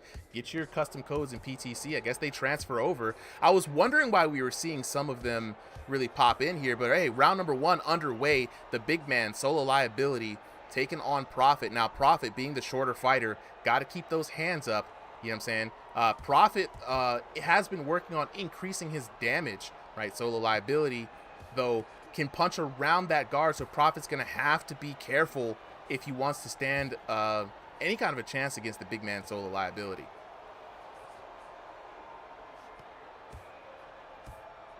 And here we go. There we go. Landing a nice right hook there. Prophet looking to walk down the big man. Now, the other thing about Solo Liability is known for a bit of a slower start. He's really conserving his energy. You've got to be careful with the big looping shots that he throws, man. He's always going to try to get around that guard, knowing that a high guard is something that people are going to want to use against him. When I fight Solo Liability, I always work on distance management, right? He likes for you to sit in this close range right here so he can tee off on you. I make him work for it. He's going to have to go ahead and overextend him because I'm trying to wear down that stamina, right? He does have a pattern you got to get used to. But if you clock it, you can get some counter shots in. Same thing with Prophet, if I'm being honest. I spar against these guys pretty often. We are the old man trio. Yeah, it's going to be interesting to see. 1 minute and 2 seconds left here in this first round. Solo Liability coming out with more damage from what I've been able to see, landing some big shots. We're seeing a little bit of glove trouble here from the Prophet, so hopefully he's able to work that out. It's going to be very interesting to see what the corners say, man, because from my POV, I don't know, Blue, if you're seeing the same thing that I'm seeing, you know, Prophet's really not throwing that lead hand, that jab out to set the tone, right? He's getting in here brawling, and that's where Solo wants to be, right? That you got to really pester Solo with some jabs and really make him think. What do you think about that, Blue? Let me see, I might have lost Blue there. Yep, I did lose Blue. It's all good. Nah, it's all good, Blue. Take it easy, bro. Back into the action. 13 seconds left into the first round of the big man Solo Liability continuing to rain down the bombs on Prophet. Hands getting tangled up here. Another thing in this VR boxing game, guys, is that the hands do have interactability, so you can pull someone's guard down, trap a hand, really mess with their defense, and we're seeing Solo Liability with his long arms taking full advantage of that. Shout out to the crowd here at the Great Hall in Thrill of the Fight 2. Prophet in the red corner. Sergeant D. Walker said, round 1's over. Here's what I saw, man. You got outworked a little bit, you know what I'm saying? You warmed up a little too late there, starting a little bit slow, and your forehead has been open, and that's, again, Solo Liability raining down that damage from the top. Got to keep that guard a bit higher. For the blue corner, man, strong opening round, and it's measurable, man. You're getting caught in the late rounds a little bit, you know what I'm saying? And the liver is the highest value target you have. You've been going down to the body, you know what I'm saying? Be careful of the chin, though. He's been catching with the chin. Of course, very good observation there, man. Prophet being the shorter fighter, he's going to be reaching up a lot, trying to shoot for the chin. So Solo Liability's got to keep that guard down, right? Just right at the chest, being able to respond here. Prophet, though, got to keep a higher guard up. And again, Solo Liability, you got to make him work. Snap some jabs out there, man. Really get a response out of him. Round number 2 underway. Prophet in the blue and yellow trunks. The Smurf Killer in the blue and white trunks. And these are their gym colors, by the way, guys. So the gym outfits are on deck.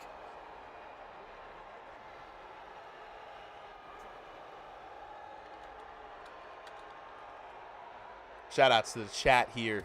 You know what I'm saying? A lot of new people seeing VR boxing for the first time.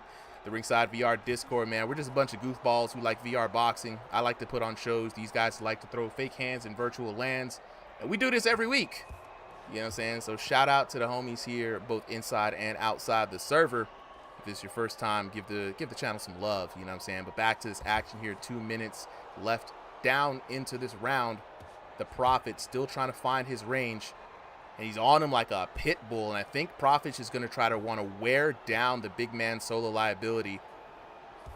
And he's on him, man. Trying to find that shot.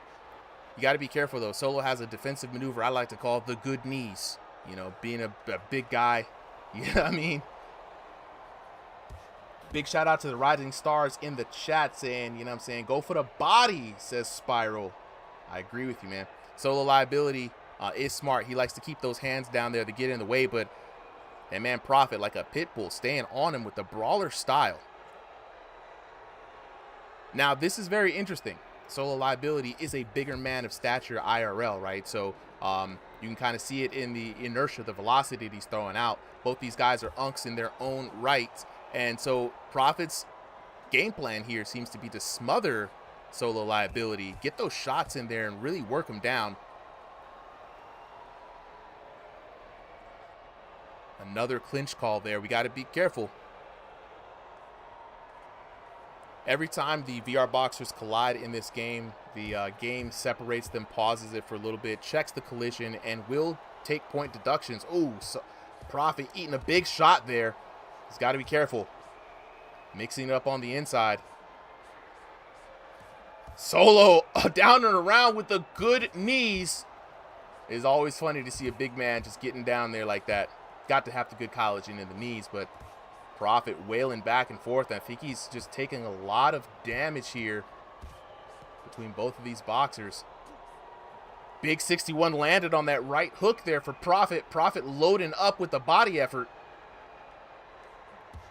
15 seconds left on the clock. Big round up right hook there, and again, not a lot setting up off the jabs there for Prophet. Solo Liability clobbering away. Big scuffle there at the end, and round number 2 comes to a close. Crowd is on their feet here. That was some good action in round number 2. Prophet. Time is short and you're behind, man. You can't play it safe much longer. You got to start taking more chances. You know what I'm saying? And he's targeting the temple deliberately. Got to shut that down. Got to shut that down.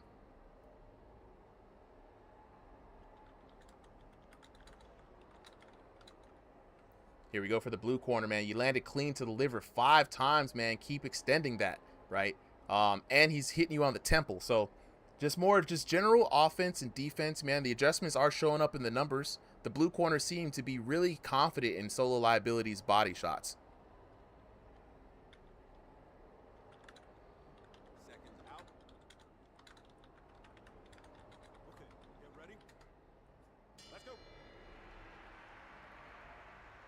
Jay, I'm answering in the chat, you know what I'm saying, because they will take me down.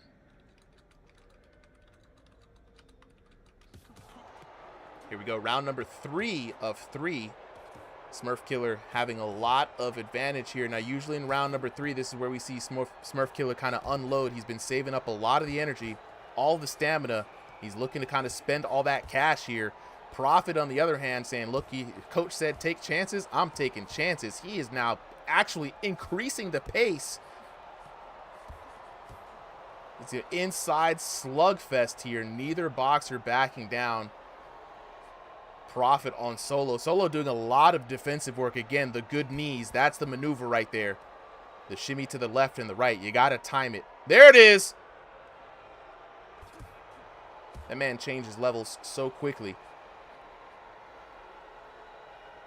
Richard in the chat saying, chat wants blood. They want to see a knockdown.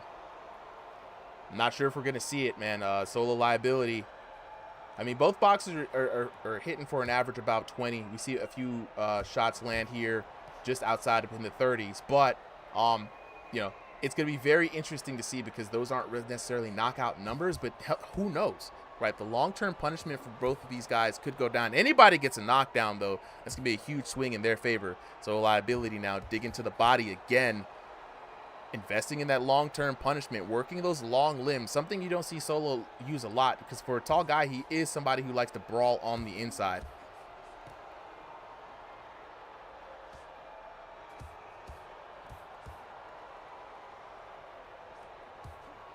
Working on the inside, big shots being landed. Now we're seeing the 40 start to rain down. Prophet still hunting for that knockdown, trying to land here. Another shot, another hook landed. And it's really going to come down to heart here in the last closing seconds of this third round. The rising stars are lighting up. I've seen so many rising star comments in the chat. Fighting for the coach. He's got a lot of people behind him, but Solo looking to put a stop to the shine. No rising round here, says Solo liability. Digging in deep, landing some big shots to the body.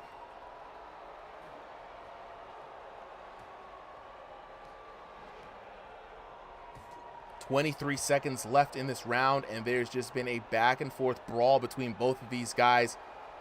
Solo again digging to the body. Prophet looking for that one shot that he needs, but with this punishment that he's taken, oh, good night. I was wondering when the accumulation of damage was gonna pile up. This man out here eating good, says Solo liability, chefing it up there in the corner. And the brawl just finally took its toll on the Prophet. A lot of respect being shown by both of these boxers here, closing end knockdown of the round. Great fight from the old dudes, 26-30 here, 10-9, 10-9, and 10-8. That knockdown in the third round, very significant. 18-18 to 1009, 23-40 to 1378, 22-35 to 1515, 6,393 damage there for the big man Solo liability. Go back to the damage to 3,902. Now, these numbers are very huge, guys, but I will say Prophet has upped his overall damage a bit since the last time I've seen him fight. So the power training has been working. You know what I'm saying? One more fight boost, and then we're gonna go in and see how many of these stationary fights we have left for the night. So we're about to enter the last fight of the undercard here, and that is gonna be a win for Solo liability. Let's go and take a look at the bracket here. Yeah, this is gonna be Solo liability here with the dub. Coming up next, we've got JD and the Killer. JD and the Killer. The code has been sent. Please, guys, check your DMs. JD and the Killer. We're going to be joined up here momentarily by Solo liability, I'm pretty sure, as he jumps out.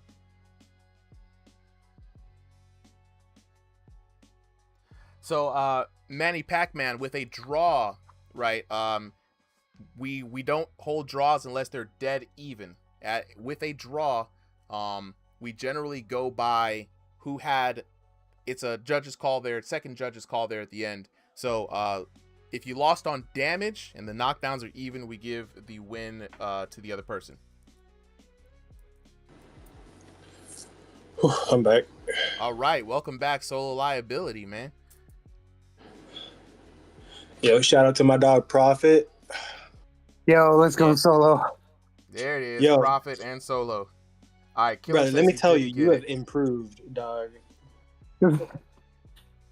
I can feel it, bro.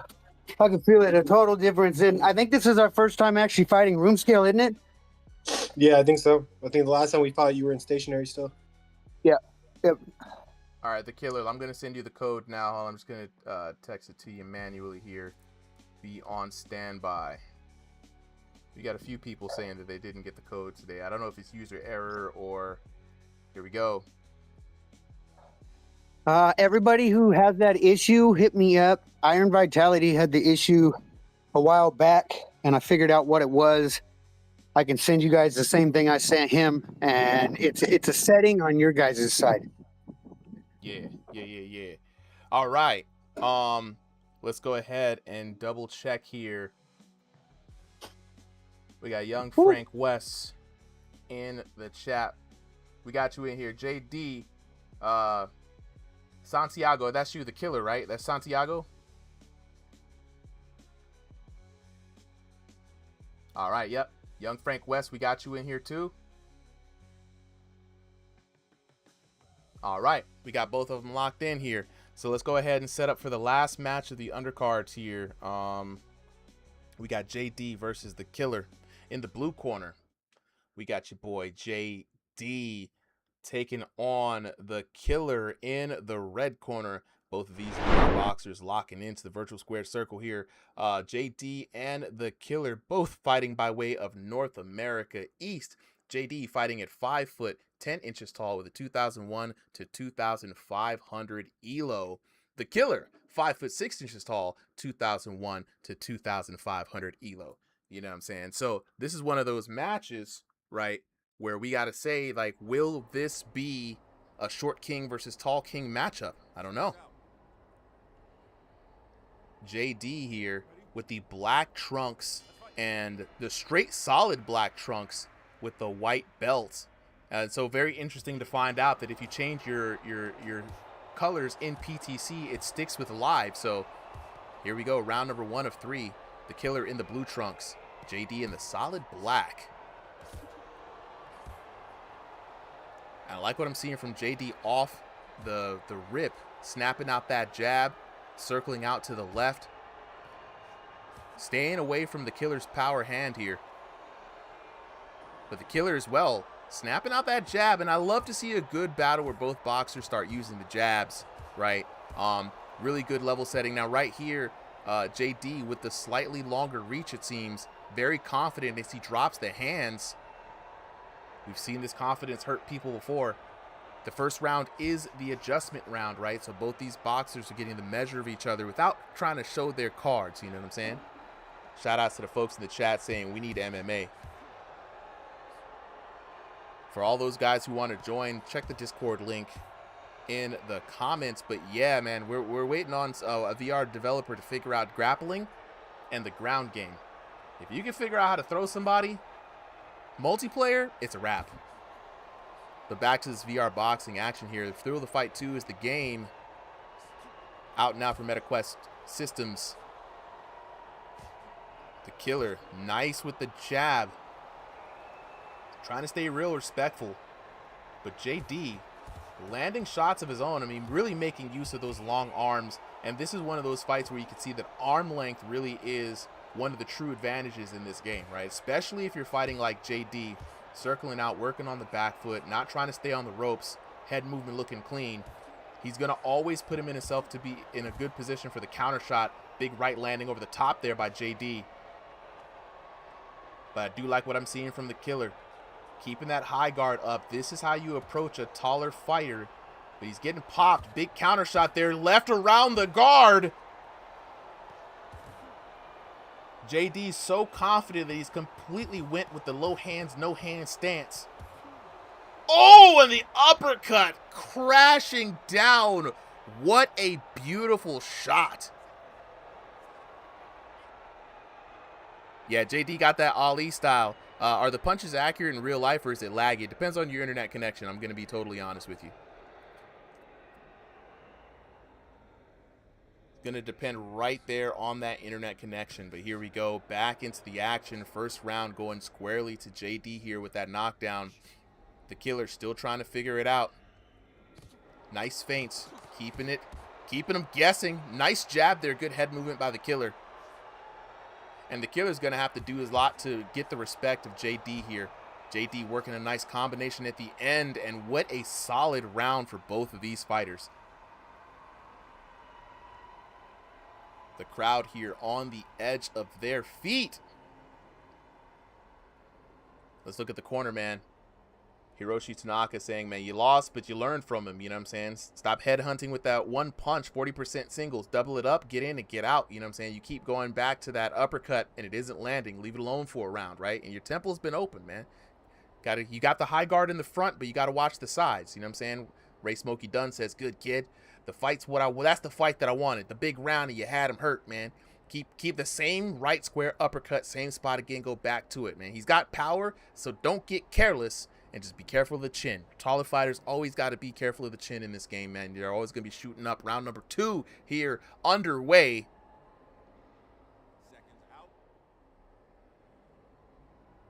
JD in the black trunks. The Killer in the blue trunks. Killer first out of the corner, looking to get into that action. Now, looking at the Killer, what he was heard, man. He's got the high guard up there, and you see it. Good front shield, but he's got to be careful of the temples. And JD has been really good, just like you saw around there, shooting around that high guard, really picking his shots. The hallmark of a bit of a sniper here.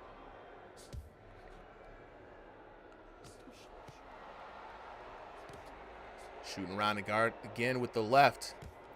And this time around, the hands are up from JD. Maybe he's earned a bit of respect from the Killer. The Killer got him in the corner. Ooh, slips out, and now the reverse, Uno reverse. The big right uppercut again from JD. And JD now in the pocket, teeing off. Big shots coming from the Killer, looking for the power shots, trying to make up for the damage. JD able to fire off at will, just right around the guard. Big right there on the chin. Nice 60 damage. Goes for the spinning elbow feint. Luckily, elbows don't work in this game for all those guys who were wondering.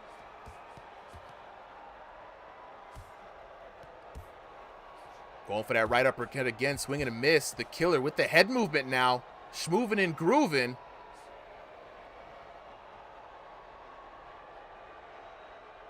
This is the last fight of the undercard here. Coming up next, we're going to have the main fights for the night. The stationary ranked guys. And then the championship fight.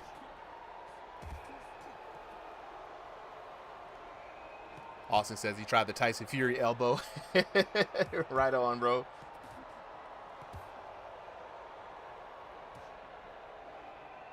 We got some folks in the YouTube chat, man. You know what I'm saying? Big shout outs to the YouTube folks, man. I hope you guys are enjoying the fights for the night. JD, man, looking at it as a good advantage here. But the Killer still got fight left in him. Doesn't seem to be slowing down. He just got to find his tempo and find a way in. Oh, big left hand there by the Killer.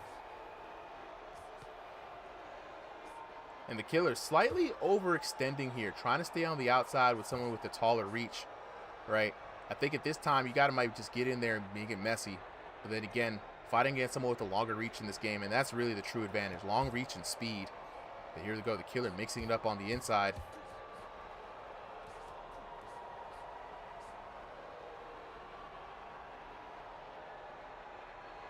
Battle of the jabs. And it really is the longer man. JD finding the advantages here. Looking for, ooh, nice combination. Uppercut into the hook there. Hook landing flush on the temple. And again, JD just using the uppercuts to split the guard. Shooting around the guard with the hooks. Very good offense there. Good strategy against the high guard of the Killer. Going back to the corner here, Hiroshi Tanaka says, stop, breathe. We change one thing. He's teeing off on your chin. He got 10 clean shots to the chin this round, right? You're putting your punches together. That has improved. Keep that going, right? The lead hook isn't working. Maybe work off the jabs. Try something else, man. Go to the blue corner, man. Good kid. More of that. You know what I'm saying? You got to be careful. You got the lead uppercut. The rear uppercut is there for you, but not the lead, man. You know what I'm saying? So you got to be careful. And you're all upstairs. Go down to the body a little bit more. Round it out. That's what it is from the corner. You know what I mean? Round number 3 here underway. third and final round here in the undercard. JD having a good bout for himself, but hey, it ain't over until the fat lady sings. At least that's what they say. The Killer out the gate, trying to work the jab. Lead uppercuts from both, really missing a lot. Here we go, doubling up to the jab to the body, and now he's putting together a lot more combinations.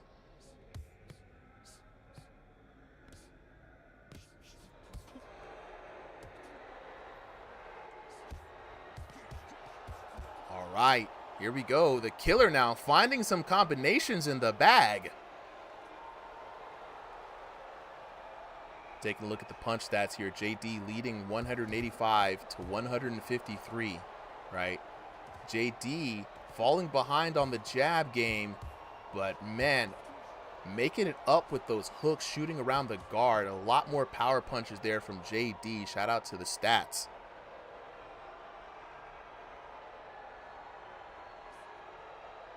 Big hook, swing and a miss there from the Killer.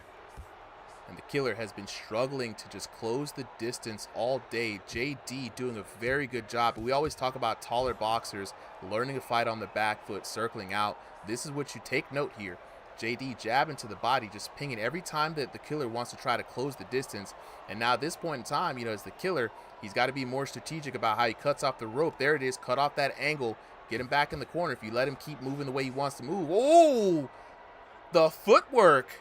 Circling around, Uno reverse there by JD.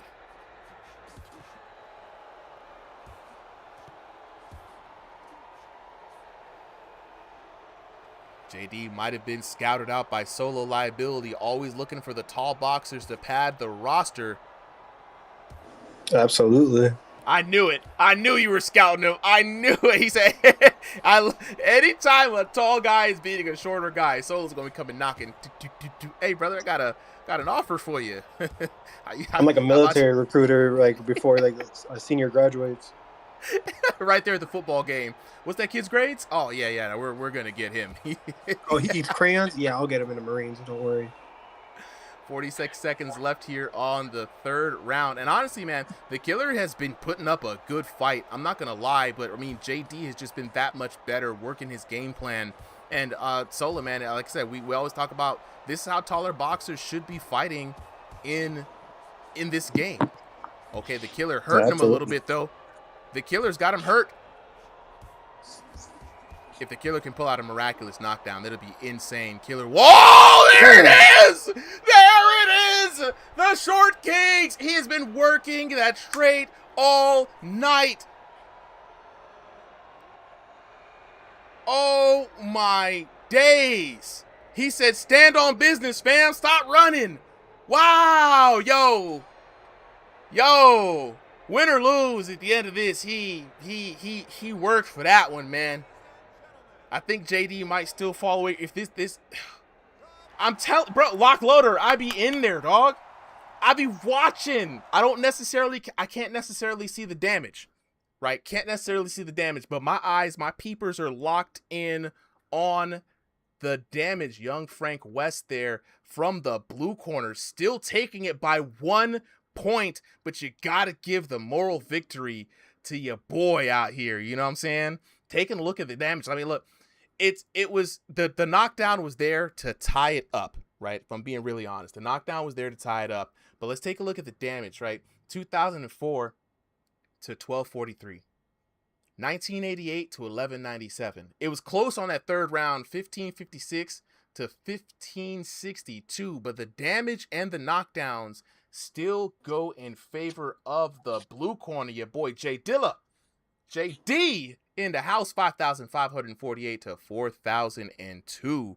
When I say, look, I will say though, this was a great, that was probably one of the fights of the night there. You know what I'm saying?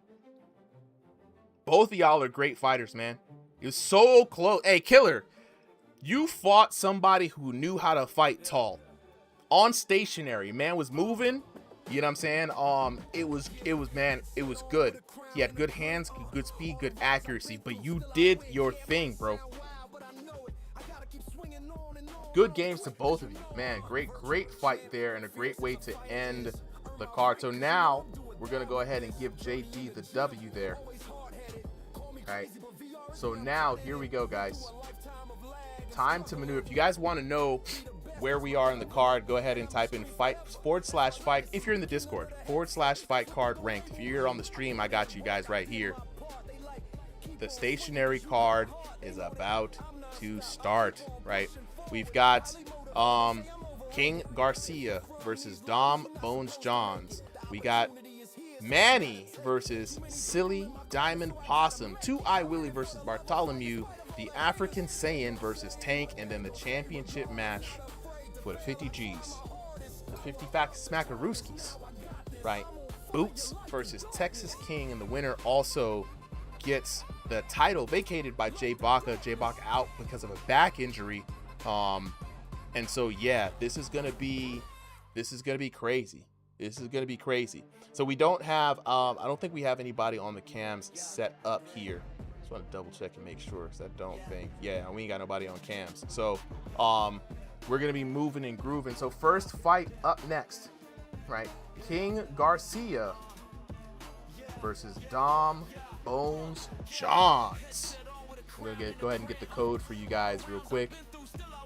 And then we are gonna go on to the next fight. Just a second here. If you guys got any questions in the chat, just hit me up while I get prepared and get these boxers locked in for you guys.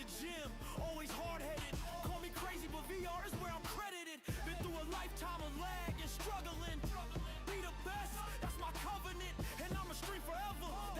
right, card is locked in.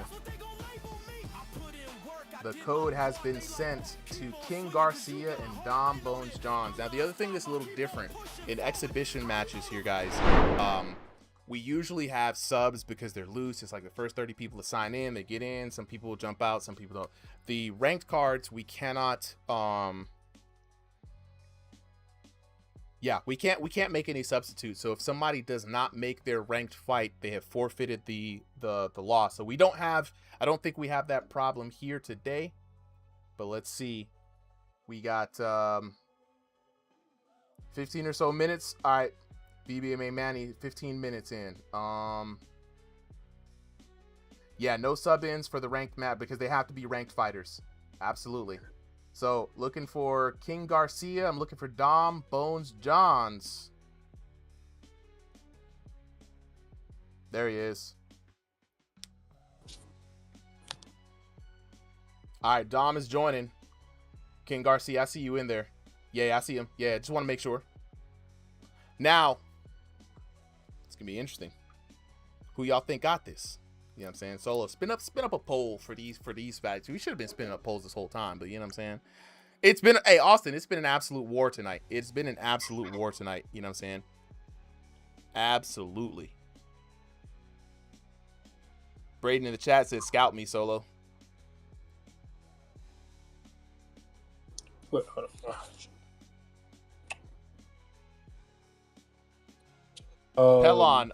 Pelon, soon. I'm working on it right now. I gotta find a way to do it so that the stream services don't like ping me for it and kick me off. But everybody's been asking for that, Pelon. So we're gonna work it out. Who's the fighters again? We've got Dom Bones Johns taking on what's his name? King Garcia. Dom Bones Johns versus King Garcia.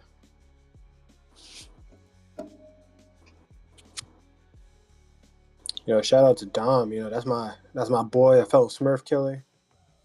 Fellow Smurf killers. Smurf killers chat. So when you guys are ready, go ahead and ready up. And then we'll go on to the tail of the tape.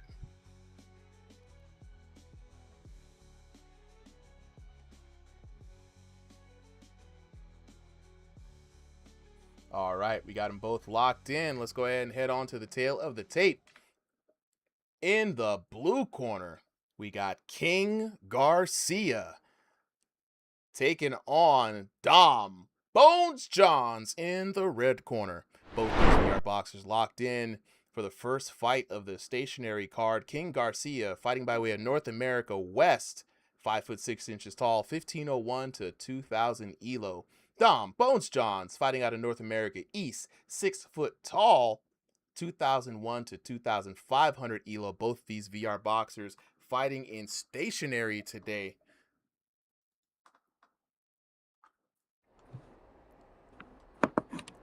King Garcia in the all-white. Dom Bones Johns with the white and blue gloves. Both of them looking pretty spiffy. They got them Smurf killer colors on. With the Yes, sir. away clothes. Dom Bones Johns on the creep up though. What is that? That man came in here with the long knees. Okay, here we go. First fight of the stationary card. King Garcia looking to work that jab a little bit. Dom Bones Johns working his jab, and I like to see this great start to a first round here, Solo. No, absolutely. And shout out to Dom. We've been training quite a bit.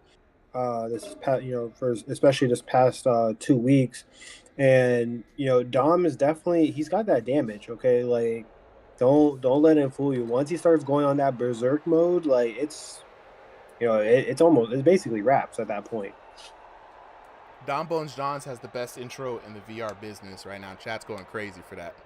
I was like, yo, how did he even do that, to be honest with you, man? I'm not even sure on stationary, but he did his thing, man. And what I like about how swift he is, look at the footwork from Dom Bones Johns, right?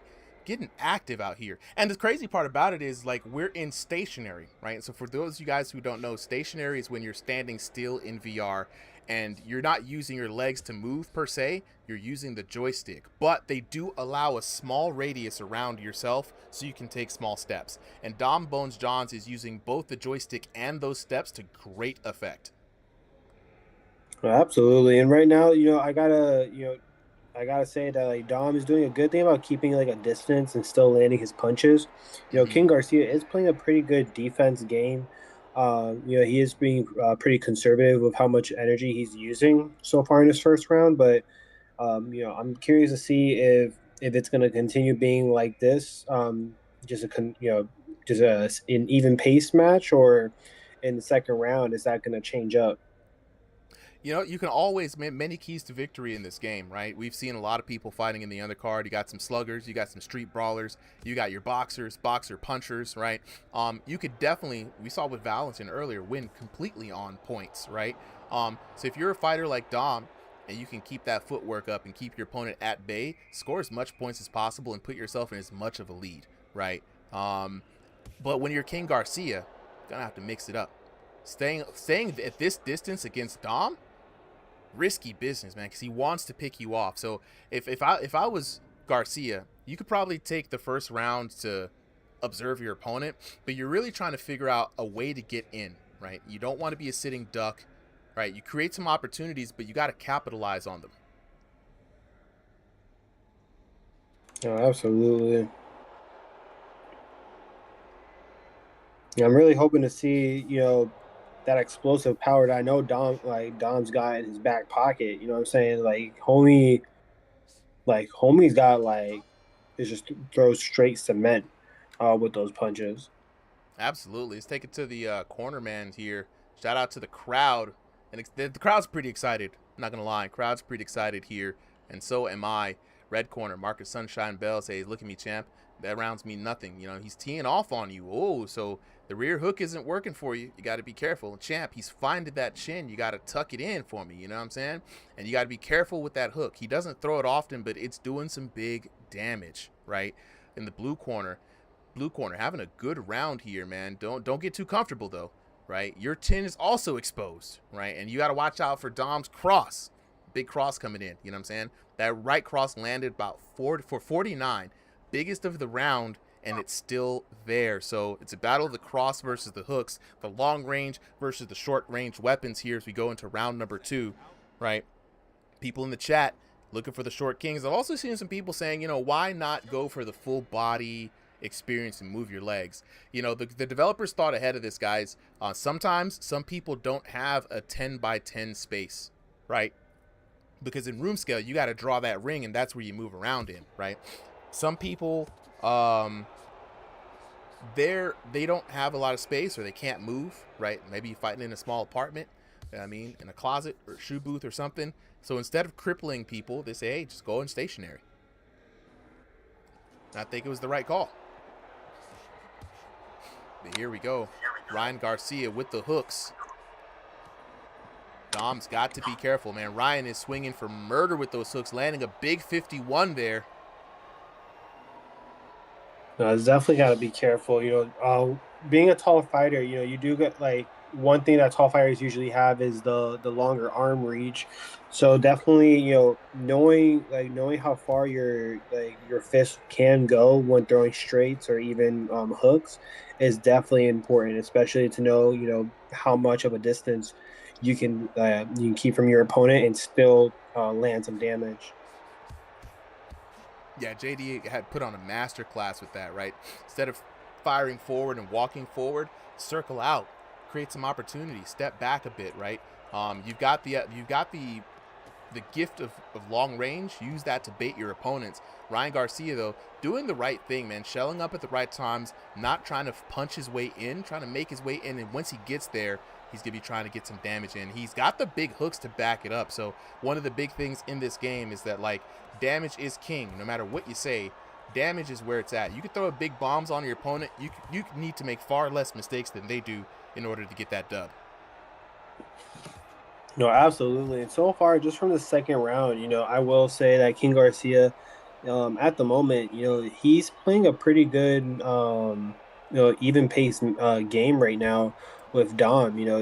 He's kind of controlling the pace of how this round is going. And if Dom wants to make any type of significant difference between these two, he's going to have to either get a knockdown or land some crazy damage. I saw a little something in there that makes me wonder this is going to have a big effect on the game. For those of you guys who don't know, this is an online game, so the third man in the ring is always the internet connection. And I've seen Dom Bones John stutter quite a few times here, so I'm wondering if that lag is causing a bit of disruptions, not allowing him to land the shots that he needs, and he could be getting caught through the lag, which is something that does happen in this game. No, absolutely, and unfortunately, that lag can make or break a match. Yes. Either on both sides or at least for one opponent. Absolutely, D&D. Ooh, a 62. Ooh, big shots there. Now, as we head into the next and final round. Now, we have seen some people, when they fight in the lag, they got to throw wide. Looking at the red corner, man, he's landing on your chin 4 times now. Got to protect it a bit more. You were a little slow out the gate, but, get busy from the bell start in this next round. He got a dangerous jab. You got to respect it. But a much better round there for Dom Bones Johnson in the blue corner. Better. Keep executing. You got to outwork that round, but it's okay, right? You were slow out the gate, too. So you got to pick it up next round, third round. You got to let it all hang out. You know what I'm saying? He's hit you in the forehead 9 times. Be careful, right? And he's got dangerous hooks. So now in the second round, they've switched weapons. It was Dom Bones Johns with the straights in the first round and Ryan Garcia with the hooks. Now in the second round, it's Dom with the hooks and Garcia with the jabs.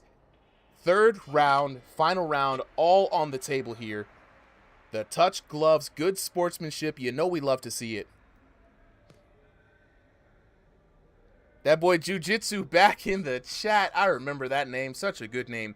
Why they fight with their hands down so much in this? It's the VR boxer way. You never really know specifically why somebody fights with their hands down. If you take a look at the fight before this one with JD, it was his style, and he used it very well. Some people, their arms just get tired. Other people, it may just be force of habit. But right now, back into this game, yeah, the lag is definitely a factor in here. East Coast versus West Coast connection. I wonder how difficult it would be to add rollback netcode on this. I know we don't have a lot of servers for the team to work with here, but King Garcia making himself elusive. There are strategies for lag warfare in this game, right? Swinging wide. That way, if they're in a position where they shouldn't have been, even though you don't see it, you might still get the shot.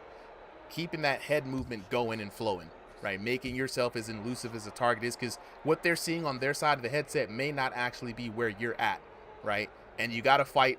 It's like fighting in those martial arts movies with sand in your eyes. You just got to lock in and use your sixth sense a little bit.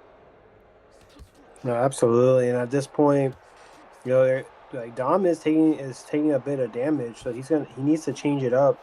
if he wants to either survive or at least win this round. At this point, it kind of looks like the first round, went to Garcia. Second round went to Dom. But this third round here, listen, at this point, I feel like it's either gonna end up in a draw or it's gonna end with somebody getting knocked down first.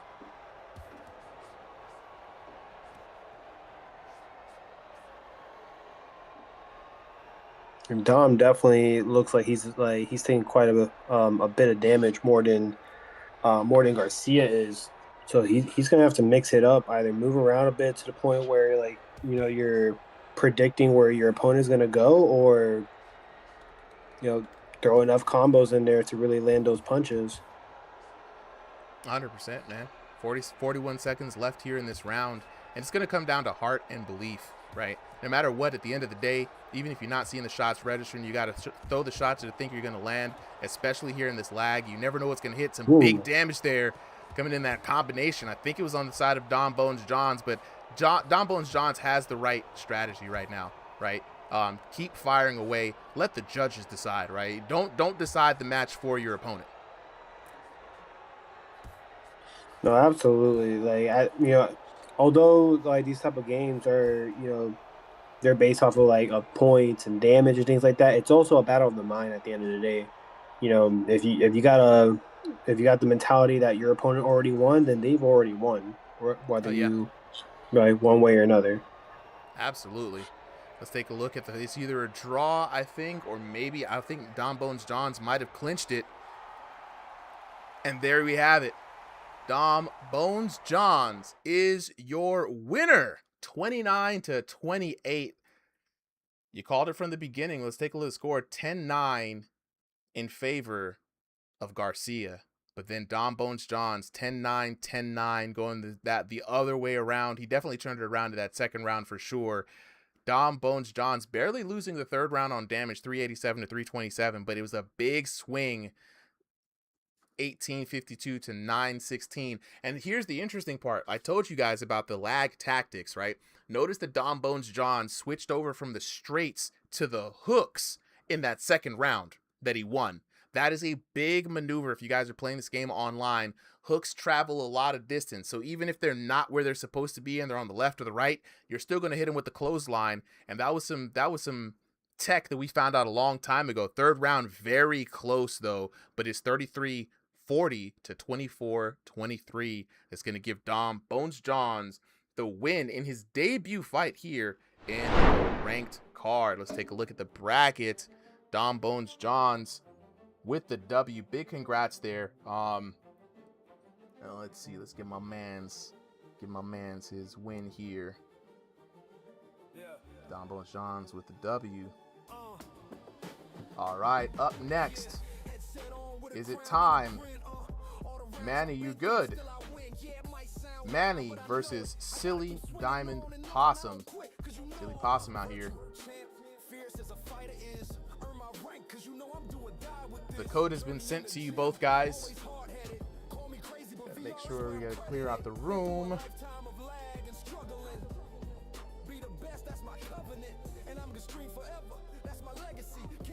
Silly Possum.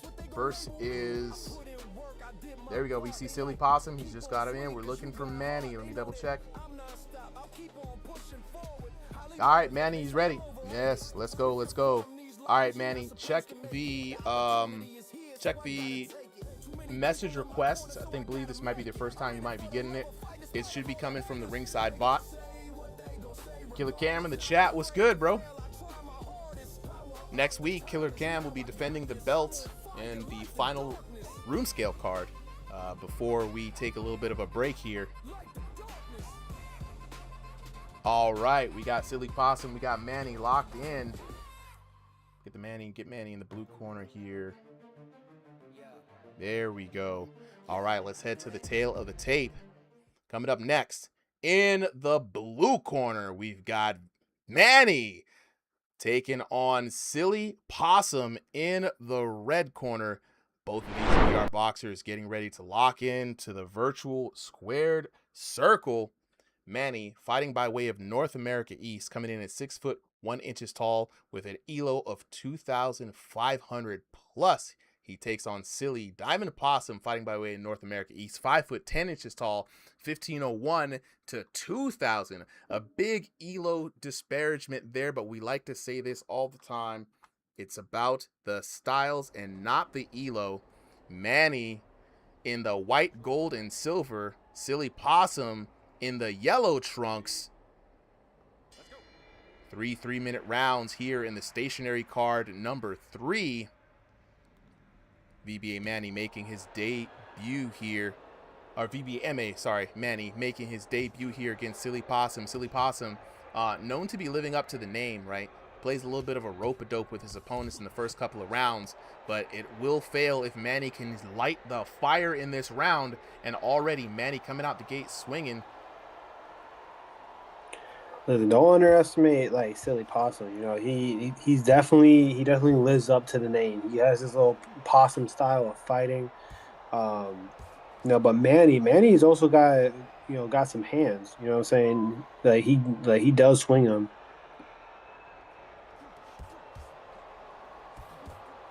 Oh, 100%, man. And he's got that 2,500 elo. When you see 2,500 plus elo, that means somebody has been really like living online at a high caliber, right? So he's got a lot of experience behind him, has his own league as well. So from the front end to the back end, this man Manny has a lot of experience, looking good. Silly Possum, though, experienced himself, still wanting to try to make the new upstart rather, work for his title here, man, for this fight. So Manny looking to make some noise.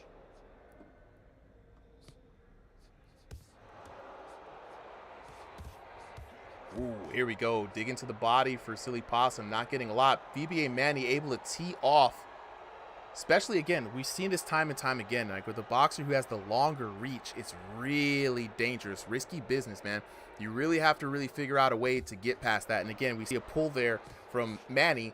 That's one of the big advantages of having that taller reach. You can see somebody coming in from a mile away, especially when they start that attack from so far. You got to do step back, circle out to the left, work a little bit of that counter opportunity.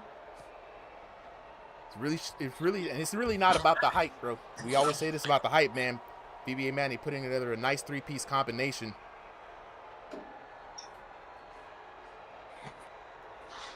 Shout out to everybody in the chat.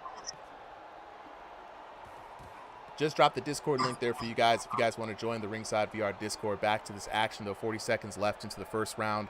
The discovery round, as we like to say, right? This is where you get to find out the measure of the person across the ring from you. Hopefully you don't give up too much of your cards in the process.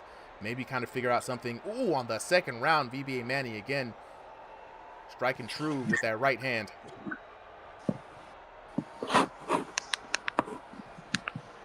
And here we go. No, definitely. Honestly, both of these fighters they're just doing like a cowboy standstill at this point.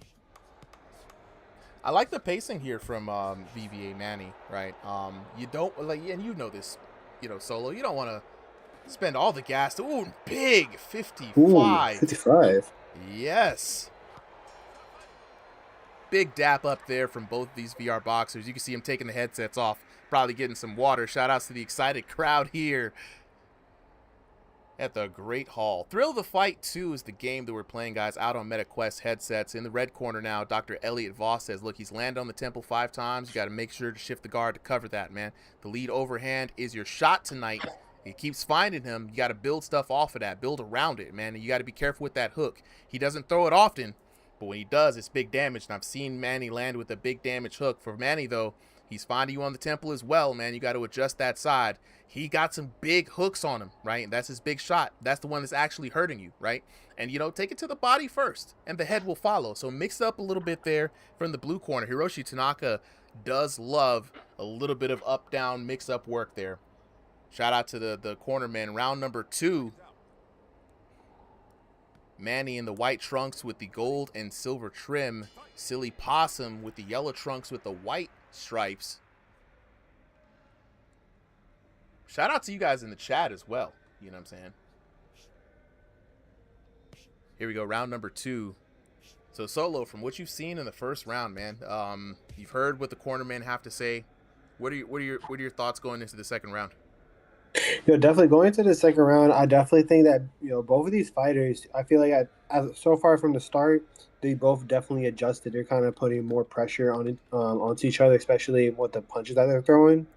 Now, what I do want to see is definitely some more combos from both of these fighters. Because as much punches that they're each throwing, yeah, I'll give them credit. It's kind of landing a little bit here and there, but you gotta like I like to tell like the gym members and Smurf killers, you gotta really work on that body. Yeah, man, the body is a valuable target in this game. The developers have been offering some bladed stances, but not terribly bladed. You can see the bodies are kind of square on to your opponents, and that just opening, asking to be shot. And you have two big weak zones, right there, dead middle in the sternum, and then to the liver, of course. And that's an extra 30, I think, percent damage on your punches just on the table. And a lot of people headhunt in VR. I think that's the most. That's the most given advice from the corner system, is that you gotta work on that, right? Coming out the gate, though, round number Absolutely. two. Also, Super, just give me a quick second, all right? You good? Round number two, though, here we're probably seeing the Silly Possum game in effect. And again, Silly Possum, he has a more defensive posture to his fights, right? He's got that scything lead arm there, keeping it to close to protect the body, using that right hand to protect the face. And a lot of people like fall in and overextend, and that's when he gets the counter shots, man. So taking that first round to read his opponent, he's got to be careful, though. VBA Manny is still landing good shots, and you only have so much punishment that your VR boxer can take before they just crumble under the pressure.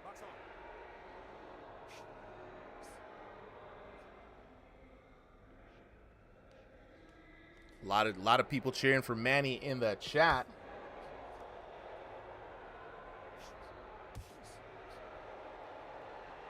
Looking at the poll, 67% for Manny in this one, 33% for Possum. So Possum definitely the underdog in this fight. Manny looks comfortable and confident right now. He had enough chance to holler at us in the chat saying, look, this guy's buns. I got him beat.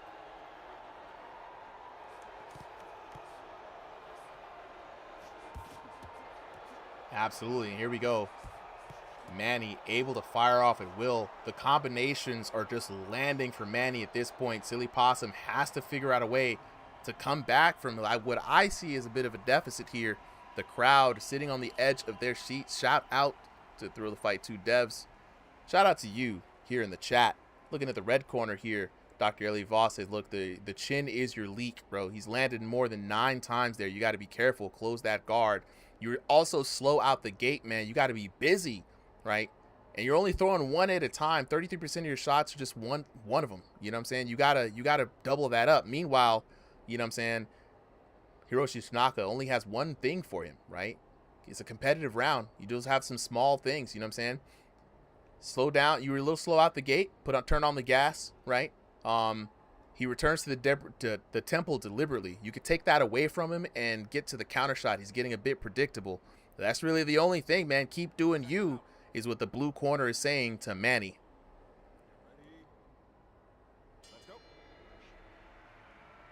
Here we go. Round number 3. Third and final round here. Manny in the white trunks with the silver trim. Silly Possum in the yellow trunks.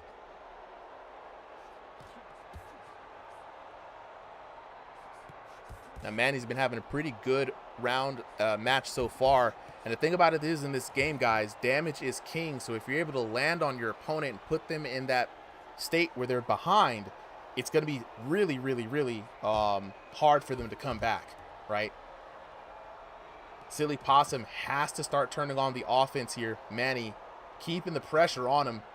And the judges do love to see damage. Big combination landed there by Manny. Silly Possum finally starting to fire back here late in the third round. He's got to listen to the coaches. Coaches have advised him, look, you got to start doubling up. You can't just keep throwing the single jab out. You can't win like that. Meanwhile, Manny, no notes for him on his corner. He just needs to keep doing what he's doing and take the temple shots away from him. Big shots there landed by Manny. And again, I have to wonder, how much more damage can Silly Possum take at this moment, right?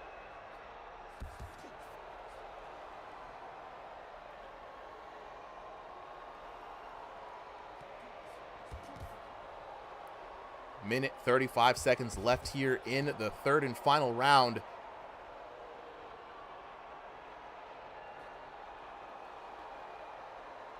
Silly Possum snapping out that jab from the Hitman style. But if you guys are familiar with the Hitman style, Tommy Hearns had that lethal chopping right toe. And he was able to mix up that lead. He was able to do jab hook. You know what I'm saying? Feint hook to the body. Snap the jab high low. Got to mix it up. Now, I will say in the jab in this game as well, it powers up your power shots up to 20% increased damage. You know, if you land 3 jabs, jab, jab, boom, cross, that cross is going to get loaded up with additional bonus power. But Manny just not really using the payoff shots here. Third round, taking a look at the punch stats. Manny leading with 183 total punches thrown, right? Outworking Silly Possum in the jabs, outworking him in the hooks, barely outworking him in the overhands. But Silly Possum throwing more percentage of power shots than Manny. Here we go, 25 seconds left. Silly Possum coming alive just a little bit. Is it too little too late? Last closing seconds of this fight.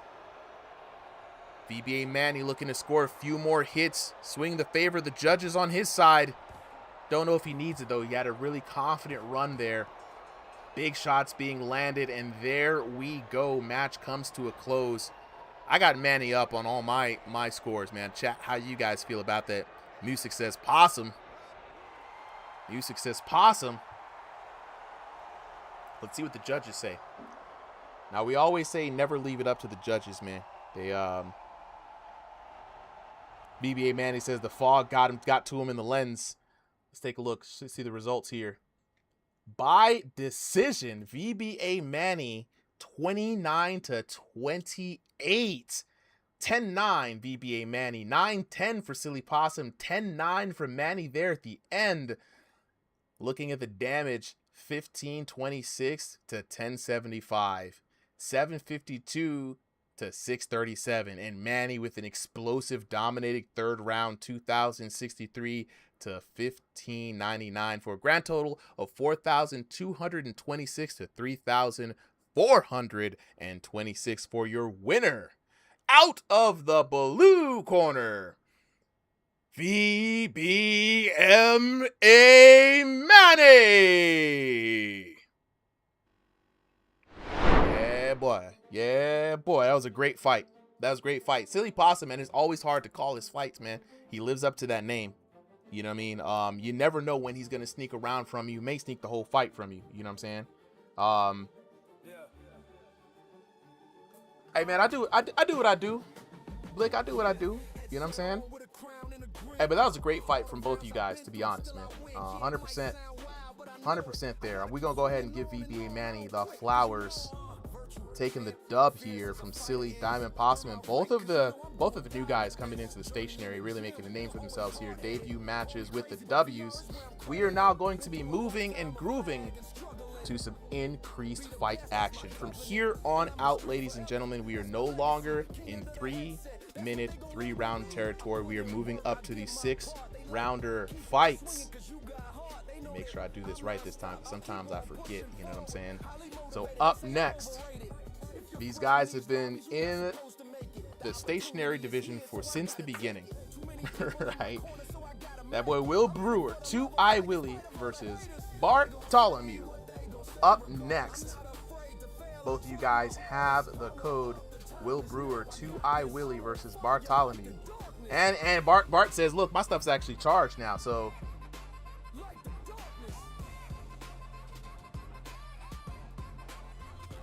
Will Brewer, welcome. Got to get up to the stage. I see you out here, Brody. We got the poll up from Solo Liability. Who's going to win, 2i Willie or Bartholomew? Let's see what the Discord has to say. And right now, I'm going to get ready for this next match. I hope you guys are liking this VR boxing action. I know for some of you guys out here, this is the first time y'all are seeing it. You know what I mean? But we get down and we get busy over here, man. I love to throw on a good show. I love to throw on a good stream, and we got a lot of homies who like to play really good boxing games. This is probably the best. This debatable. Some people will say that there are other boxing games right now. You know what I'm saying? I appreciate it, y'all. Appreciate it. Yeah, my goal here was just to make the homies look good and give them a home to, you know what I'm saying, have some good fights. Will Brewer. All right, Will Brewer's on his way. And there we go. That boy Joe Figure. Great name.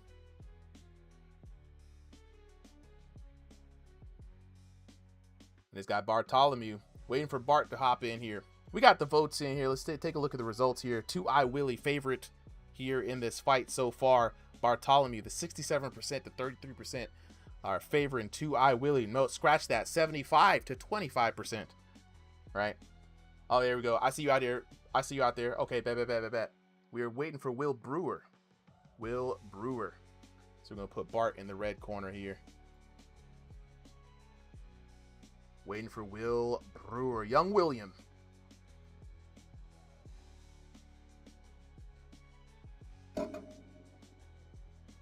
Hey, shout out to all the folks. Hey, Clint Kev, what's good, bro? Yeah, we're in the ranked card right now, so anybody who's not here for their fight for ranked automatically just counts as a loss. So no more substitutes all the way till we get here. But here we go. We've got Will Brewer readied up, and we've got Bartholomew readied up. Now, Bartholomew, his only losses have come because he wasn't able to make his last fights, right? So this is going to be very interesting as we get into this fight. 2i Willie versus Bartholomew coming up next. In the blue corner, we got Willie the Kid, a.k.a. 2i Willie, taking on Bartholomew in the red corner. Both of these VR boxers locked into the virtual squared circle. 2i Willie fighting out of North America Central at a height of 5 foot 10 inches tall with an ELO of 0 to 1500. He takes on Bartholomew fighting out of the North America East region, 5 foot 6 inches tall. The ELO he has is 0 to 1500 as well. Both these stationary boxers getting ready to lock in this next fight. 2i Willie here in the black trunks. Bartholomew in the red trunks. We about to get ready to lock in. This is going to be our first 6-round fight of the night. The rounds are longer. The strategy is here. Now, normally we got the introductory round, the discovery round, followed by the adjustment round, and then the open goalie mode, as my friend Solly would say. But this time we got a little bit more time to extend, right? Bartholomew, the shorter fighter by a little bit here, but he's got a long reach, so it's a little evened out. He fights 2i Willie, and Bart says, look, I only got the 2 L's because I wasn't able to make it. Good uppercut on the inside by Bartholomew, and Bartholomew already looking really sharp here. Will Brewer swinging for the fences, not able to keep up. 2i Willie getting rocked, and 2 Black Eye Willie might be his name here. The knockdown landing flush there for Bartholomew. Bartholomew not wasting any time there on the inside, looking to make this a short night.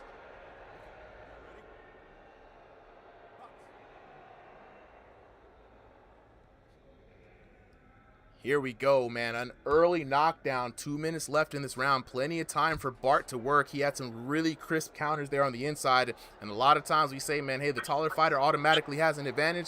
Not necessarily the case. This time, Bartholomew looking to make a statement here. Listen, Bartholomew, you got to admit, for a tall fighter, he is putting in some work. I mean, he is well, Bart's the slower fighter here, shorter fighter here in the red trunks, just by a few inches. But man, his ability to just get in there. I mean, 2i Willie pumping away the left rights, the muda, right? Not really effective as Bartholomew is able to slip inside, get his counter shots in, and he's just hitting with absolute dynamite here. And 2i Willie was the favorite to win here. Bartholomew, you know what I'm saying, not necessarily the favorite, looking to be the underdog, and he's just working him like he's the favorite. Now, the question is here, right, between these two fighters is, you know, typically in a normal fight, the smaller fighter usually ends up having, you know, more stamina or can last longer before getting gassed out than the taller fighter. But in this case, in this scenario, The taller fighter is definitely going to take a nap on this mat. You can't be the taller fighter if you're on the mat. Now you're the shorter fighter by a lot. I'm just saying. Those are the facts. And here we go for the second time in the first round. 2-Eye Willie gets the two-piece. Lands on the mat. 30 seconds still left here. If Bartholomew really wanted to push it and go for the gusto, he really could try to go for a TKO. And here we go. Just again, when he leans, especially with that straight, catching him flush, big counter. Just a good slips here by Bartholomew. Good head movement. There we go. Slipping. Weave, weave, weave. Serving bundles here. Bartholomew putting on a masterclass. A little bit of ultra instinct there for the young man, Bart. And what a class act there at the end of the first round. Bartholomew having a great night, man. Ritual says, he got that. Ritual says he got that Dio in him, bro. He got the time stop. Looking at the red corner, Marcus Sunshine Bell says, beautiful, baby. You're in his head already. Big round, man. You put him down with the right lead overhand. Go to it again. He's thriving on the tempo, though. Take it away from him, man. Get that counter up in there. And too many wide looping shots. You got to be careful. Straighten them out. Go back to those uppercuts, man. Hiroshi Tanaka, here in the blue corner, man. You're getting caught on the way in and you're just standing still, bro. Stop admiring the shot and roll off of it. You know what I'm saying? You got 7 times you got hit to the eye. Again, 2-Eye Willie getting, I told you, them 2 eyes, man. And you got to be careful with the jab, man. Got to be careful with the jab. Round number 2 here. 2-Eye Willie's got to put up the defense. He's moving and grooving. Schmoving and gliding. Vibing and sliding. But he's got to be careful. Bartholomew has already proven that he's got the speed and the knowledge. And now what do you do, Solo Liability? Like, it's somebody who's out here outboxing, right? You know what I mean? What do you even do? Listen, at that point, like, if someone's outboxing you, right? No matter what, even if whether you're winning or losing, everyone has like some type of weakness, right? In this case, Facts. Like for Bart, he is the shorter fighter, but that to his advantage, that gives him an easier way of getting in, into those liver shots or even the solar plexus, depending on how he moves around. But for 2-Eye Willie, the type of defense and offense switch that he's doing during this match, that's going to be a hard thing to do. Absolutely. But hey, man, he's back into the corner right now. Not a place that he wants to be, especially in stationary. More often than in room scale, the corner is a factor. Oh, my God. Again, the head movement. Bartholomew making it look easy. Willie Bonds in the chat saying Willie needs to slip the jab and counter with a hook to the body or an uppercut. Coach Willie Bonds. Coach Willie Bonds in the chat. I do love it. Now, if I'm not mistaken, I believe 2-Eye Willie is part of the Rising Star Gym. So, I'm curious to see, if their gym leader has improved. I'm curious to see, how much 2-Eye Willie has improved. I will say that I've been in their Discord, and it's been Octo. Who else has been up in there? Yeah, I would say it's been a few people in there working with Prophet on the new training regimen, and just that he's there. Willie's got to show up to the gym sessions. So here we go, skipping the training, showing up in the rank matches. Bartholomew making this look easy. 2-Eye Willie trying to go back for it, and I believe also as well the lag is not on his side, man. We see a little bit of freezing there from 2-Eye Willie, but at the end of the day, man, it really is Bartholomew's speed and accuracy that's shining for him right now. Got him hurt, backing him up against the ropes. Bartholomew walking him down. Weave. And you see when the VR boxer drops his hands down, starts walking you down like this, he got that Y-eye. Weave. Again. Dang. Where's that ultra? That, dun. No, seriously. Dun. Bartholomew starting to steal my moves. Hey, not everybody can have the good. Dang, hold up, man. Damn, that's crazy. That was disrespectful. Bart. 2-Eye Willie says, "Stand still, bro." He got that Vegeta. Oh, you gonna take this, huh?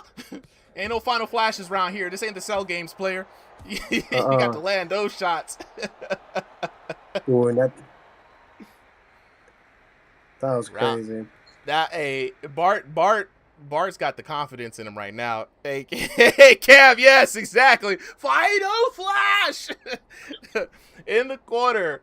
You know what I'm saying? Look, yes, that's the keeping your shots tight I was asking for. Absolutely, man. Yes, the lead overhand is landing far better than it has any right to, man. Hey, go back to it, bro. Coach is overjoyed here. Marcus Sunshine Bell on cloud 9. Hiroki Tanaka says, hey, calm. The fix is small, not large. You got outworked in that round. You're fighting his fight against the ropes. Step off angles, man. Don't back straight up. Your eye is still wide open. He's seeing it and he's closing it. You know what I'm saying? And get your guard back up, bro. Get your guard back up.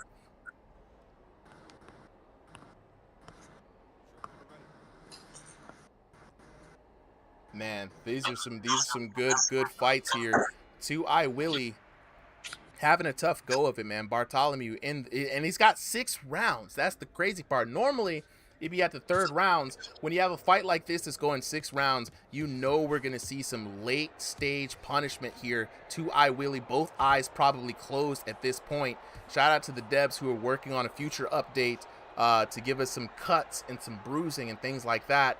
But man, if those were here right now, I think both eyes would be closed for 2i Willie. No, seriously, man. Bartholomew taking his time. This is dangerous right now. Bartholomew's in energy conservation mode, right?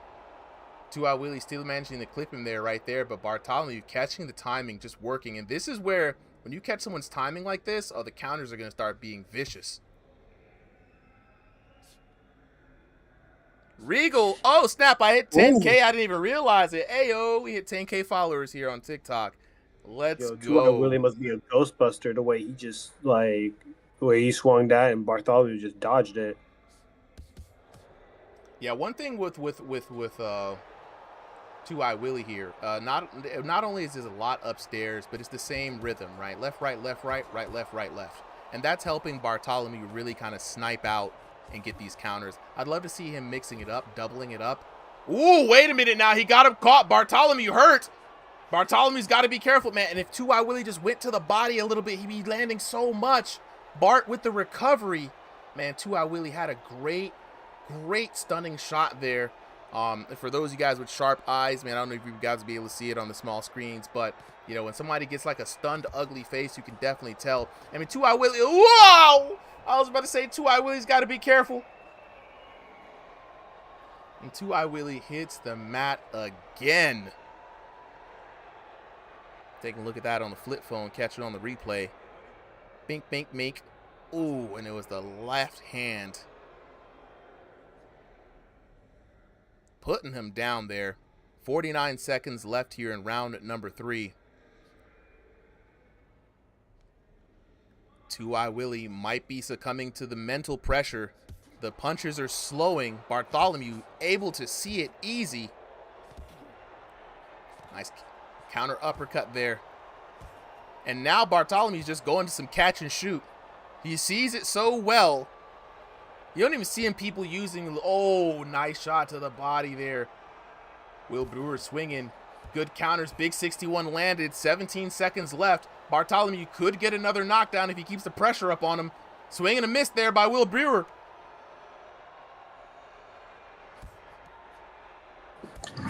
Tell you, put some respect on Bartholomew, man. Yeah, Bartholomew, full control over this match. Full control over this match.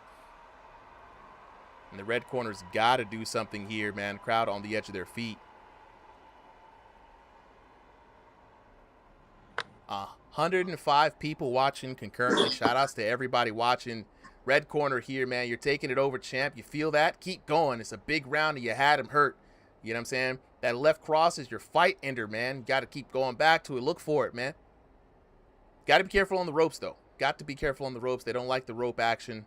Blue corner's trying to calm him down, tell him to stop and breathe. You know, we got to change one thing, man. You got a competitive round, but that was small things matter. He's landed on that eye again continually. Move your guard into the front. You know, some progress on getting off the ropes. Continue further, and his jab is super dangerous at this point.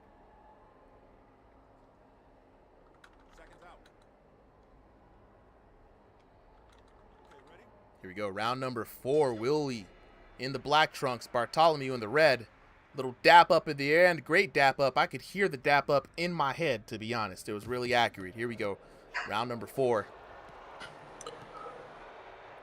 Now, Solo, listen, man. at this point, like, Yeah. listen, Bart needs to figure something else out, because he's kind of been doing the same thing for the past like 3 rounds, and it's just not working for him.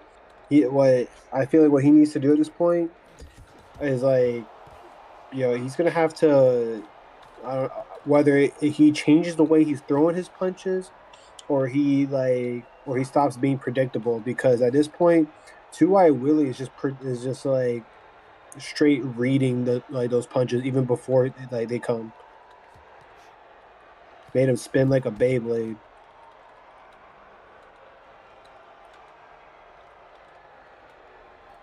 Man, with 2 minutes left in this round, you'd think, they'd be slowing down, but I mean, Bart's been conserving so much energy here. Will slowing down just a little bit. He's starting to mix it up a bit. He's coming alive here, and you can tell that he's got a little bit more respect. Big swing, and that's not what you want to do. Going for the big clotheslines and the haymakers, especially with somebody like Bartholomew. Now he's starting to mix it up, but I mean, again, switching up levels on him, man. Throw some feints. You see you got him respecting. Throw a feint, watch him duck, and then hit him. Throw a feint, watch him put his hands up, throw to the body, right? Especially, I mean, sometimes being predictable can have its advantages because your opponent's bought in on what you want to do. You just got to know when to switch it up. No, absolutely. And at this point, it's just giving that, like, Bartholomew is just playing at this point. Like, he's just like, listen, I've already dodged your. There, see another one. I'm just dodging your punches. I'm reading them. You're taking my punches regardless. That at this point, like, Bartholomew, if he wants to have any chance of winning, he's gonna have to get, like 1 or 2 knockdowns. He's gonna need a lot more than that, man. He's gonna need a whole bunch. He's been trailing behind by so far. I mean, really at this point, he really needs to turn things around so much that he'd need a TKO. But Bart's really got the number locked in. Look at their big 60 landed there from Bart. If you're not careful, he's gonna send you back to the Shadow Realm. Not the Shadow Realm. Got to be, man. Got to be more careful. My man needs that Millennium Ring, the Millennium Puzzle, Millennium Eye, the Rod, everything. All 5 pieces, bro. All of them. Oh, back on the mat again. Two-Eye Willie with the 2 eyes closed, baby. And what's crazy is, like, from the beginning, Bart has been targeting the eyes, almost as if making a statement here. Two-Eye Willie trying to do his little bit of Ultra Instinct, but just not fast enough. And, when you're using the head movement, if you're using it preemptively, you're just asking to get countered. You have to use it reactively, slip by an inch, not by a mile. Let's go back to the red corner here. Yeah, baby, that's the one. Keep it going, Daniel-son. That right jab dropped him, you know what I'm saying? The ropes are hurting you, though. Keep a lot of your punishments coming from there. Just be careful. It's stationary. They're going to see the ropes a lot. So, I think the defensive stuff, he can be careful. You know what I'm saying? He's pinning you and teeing off. You know what I mean? And he's finding the temple. And this game plan isn't working, man. We got to change the range, be first, force something different. And this is the first time that I've actually seen the fight coach go in there and demand a change of strategy here round number 5. They're like, look, we got to do something else, anything else here, Two-Eye Willie, other than what you've been doing, What they say about insanity? Trying the same thing over and over and expecting a different result. I would just flip the script, man. Law of chaos, man. Just go straight to the body, go faint, do something. Wrench says I keep anticipating the kiss, but I don't know if it's gonna happen. They don't kiss or what? Crazy business, man. Michael, to join, jump in the Discord, bro. Jump in the Discord. Just drop the link for you. Absolutely here, too. We're here in round number 5 of 6. Bartholomew in the red trunks. Blue-Eye Willie in the black trunks. So you could see Blue-Eye Willie hurt, backing up here. Bartholomew slowing down the pace just a little bit. And again, this has been 5 3-minute rounds, right? So we expect a little bit of slowdown here. But, man, no slowdown in the action. The corner said use that straight again, and that's what Bart did. Look at that man, Bart, boy, looking good in the corner. Looking good in the corner. And take a look at the instant replay. I believe it was the cross that put him down. Bang, right there. Ethan said, I put the entire... Mama said knock you out. Shoot, Bartholomew out here acting like he Kangaroo Jack. I'm telling you, bro. This man out here just throwing the hands. The ones and the twos. All right, here we go. Two-Eye Willie trying to mix it up. Bart not enthused. Ooh. And Bart just still just throwing the heaters, man. Like, Bart is... It was interesting about Bart, man. Bart's throwing all his punches through Two-Eye Willie.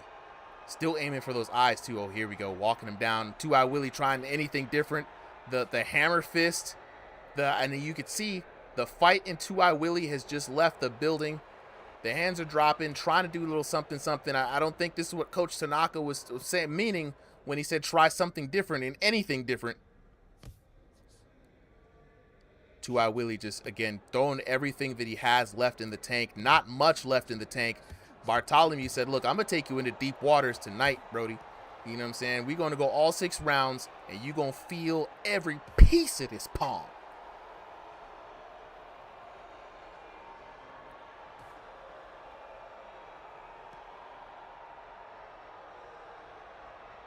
"34 seconds left in on the clock.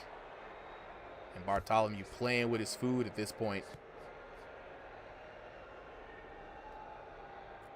Dang, not the one-hand stop.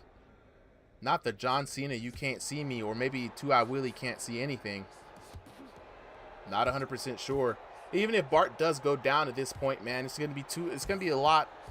Oh, big combination there. Two-Eye Willie hurt again. Big stunning blow. Two-Eye Willie trying to fight back. Got to be careful of the counter shots. And here we go. Oh, there's the kiss. There's the kiss.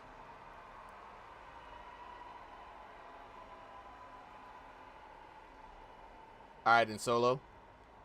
Justin says, how many fights till Texas King fights? We have about 1 more fight before the final fight of the night. Red corner, man. Put him down. Just saying, put him down. You're taking over, champ. Big round. Now the chat's in favor of Bartholomew. He was the underdog. You know what I'm saying? And again, Hiroshi Tanaka just saying, look, man, I don't know what else we're going to do, bro. Two-Eye Willie just not here for the booze. He said, look, all of y'all could get it. It don't even matter. Two-Eye Willie turning heel here at the end. 6th and final round.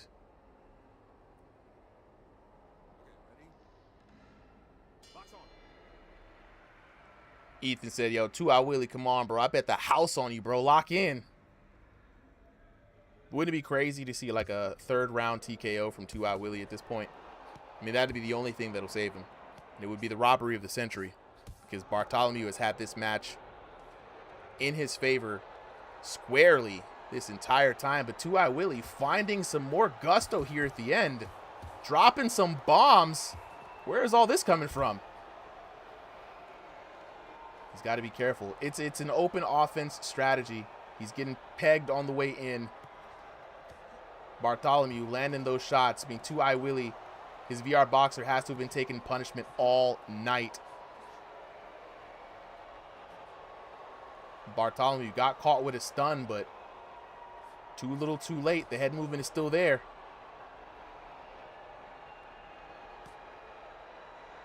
The Two-Eye Willie barrage. Trying to fix the VR, the sweat out of the eyes, something.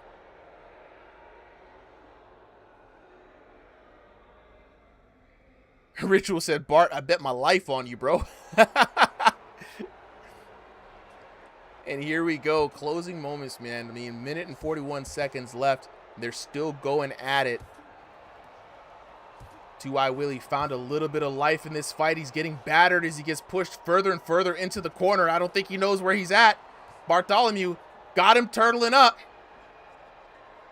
Something's happening. Hey, Ethan, sometimes you got to hit him with the ayo. You know what I mean? Freak him out a little bit.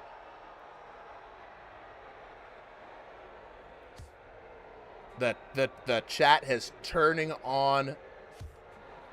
I think Bart at this point is phoning it in. I mean, outside scenery, bro. We're a couple of rounds too late for that one, man. I mean, it's been the Bart show this entire time. And here we go, Two Eye Willie just phoning it in. Guys, lock in. Bart, lock in. There we go. Back to the action. There it is. See? Just, you know, sometimes you just got to tell them what they need to hear. Just got to let them know to lock in. And what is that pose from Bartholomew? Bart is 100% just playing outside scenery. Bart was locked in for like 5 whole rounds, and at this point, he knows there's nothing really that can happen to end the round for him. He's just honestly at this point in the time, even Two Eye Willie knows at this point there's not really much. He's throwing the windmill punches. The last bit of the second here, and there we go. We're gonna have that. That's gonna be the Bart with the dub. Easy money.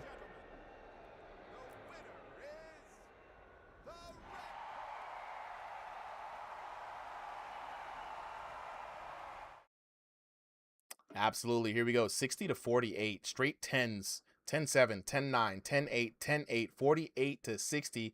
2 knockdowns in the first round, and then a knockdown in the 3rd, 4th, 5th, and 6th round. This is why he was playing around. Two Eye Willie only taking 1 round, to be honest, on the damage side of things. Let's take a look at the results again here. Yeah, it was only the 3rd round. Take a look. Yep.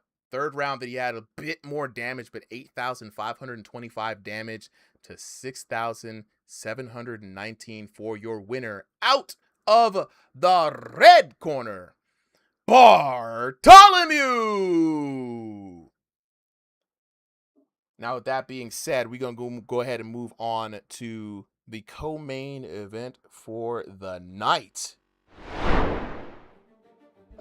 Coming up next,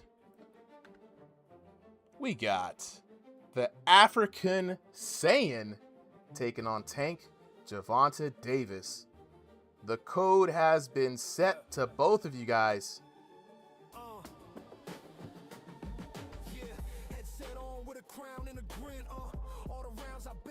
I'm going to go ahead and give Bartholomew the W there.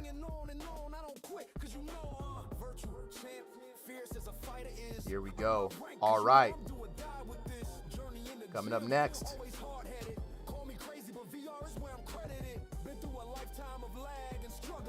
and S6 just got the invite. S6, check your messages, bro. You just been invited to the ranked league. We got African Saiyan versus Tank up next.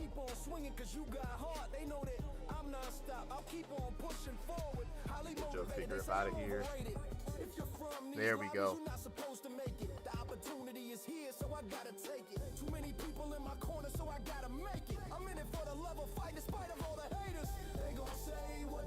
Yo, what up, Cam? Hey, Tynado. Yeah, wait. Tynado. Are you sure about that?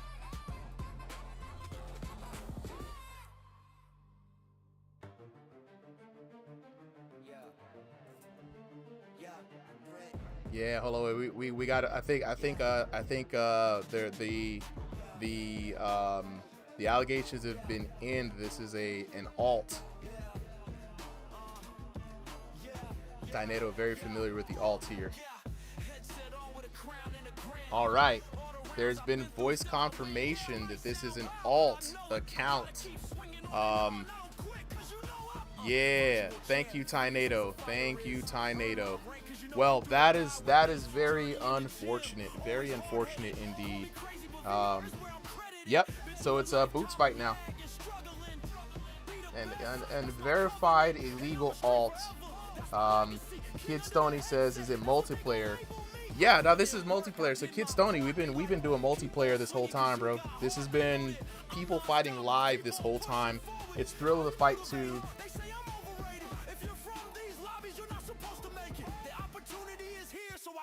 on MetaQuest platforms, Kid Stoney. That's unfortunate.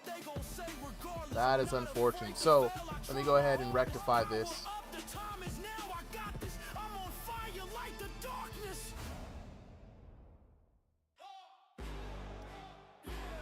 Thank you for that catch, Dynado. So that is going to be Tank with the W by default. And I know Tank wanted to fight today, and I know he does not like to win like this, but Tank's going to get the W by default. We're going to be removing the African Saiyan from the league, and we will be removing... we can't stop alts from being made, so it's just glad to be able to catch a few of them. But we're going to go ahead and move on to the main fight of the night. Final fight for tonight. It is going to be Boots versus Texas King.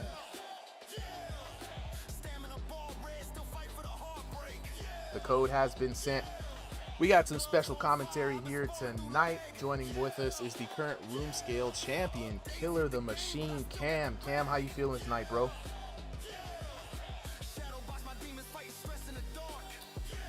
Yeah. Good times all around. Good times all around. Look, is Solo here? No, Solo said he had to leave. Hey, Ty Data, you want to come up on commentary, bro? This is the championship fight. Especially since you done saved us. Oh, he typing in the chat.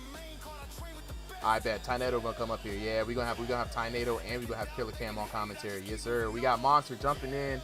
Here we go, Texas King. Go ahead and hop up on here, bro. Now, Jay Baca has vacated the stationary belt, guys. Jay Baca was planning on making tonight his final fight in the stationary belt to go out as an undefeated stationary boxer, or undefeated stationary champ, two-time defending. But he hurt his back, had a really bad back injury. Hit me up early, said, "Look, I gotta vacate the belt without fighting." Texas King Dub was up next. Monster stepping up several ranks to take this fight, looking pretty confident. Monster was telling us today, he's like, "Look, this is one of the only belts that I have not been able to get," right? So he's looking forward to this, right? You already know championship fights. This is just for a little $50. You know what I'm saying? 50 G's from Dana Black. So here we go. We got Texas King Dub and Monster already locked in. Let me make sure they got it. We got to go have Jack Mon and Killer Cam up on the mic, and it's gonna be a good night. Great way to end the fight for me. And whenever we get Tynado up here, we're gonna get it on and going. Let's see where Tynado at. Yep. Hey. Yeah, it's going to be very interesting, man. And we already know Texas King Dub has a very interesting and unique approach to the game, right? Sometimes playing a bit more defensive. Good head movement, looking for counter shots, very, very sneaky power. But Boots is offense, right? This is going to be offense versus defense. You know what I mean? And we got Tynado up here. Yo, Tynado, let me get a mic check from you. Actually, let me make sure we got both of y'all's audio up here. Give me a sec.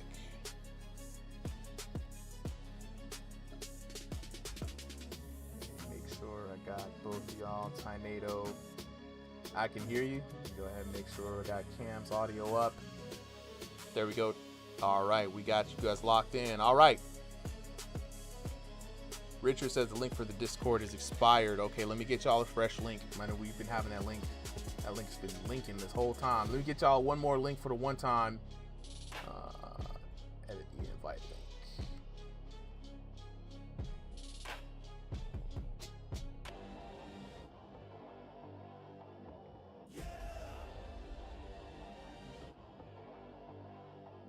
Man, that's crazy. Yeah, but you know what?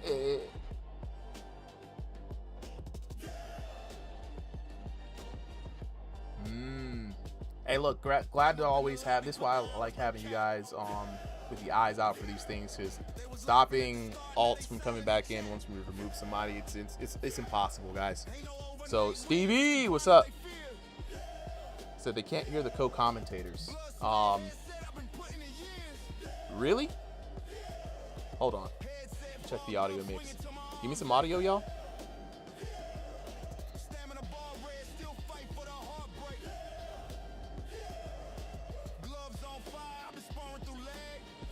think Discord might have kicked the bucket. Hold on.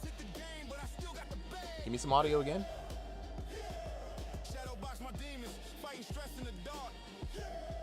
Hold on. Try now. Boo. Okay, there it is. Ritual. That was Y'all my should be able to echo. hear him.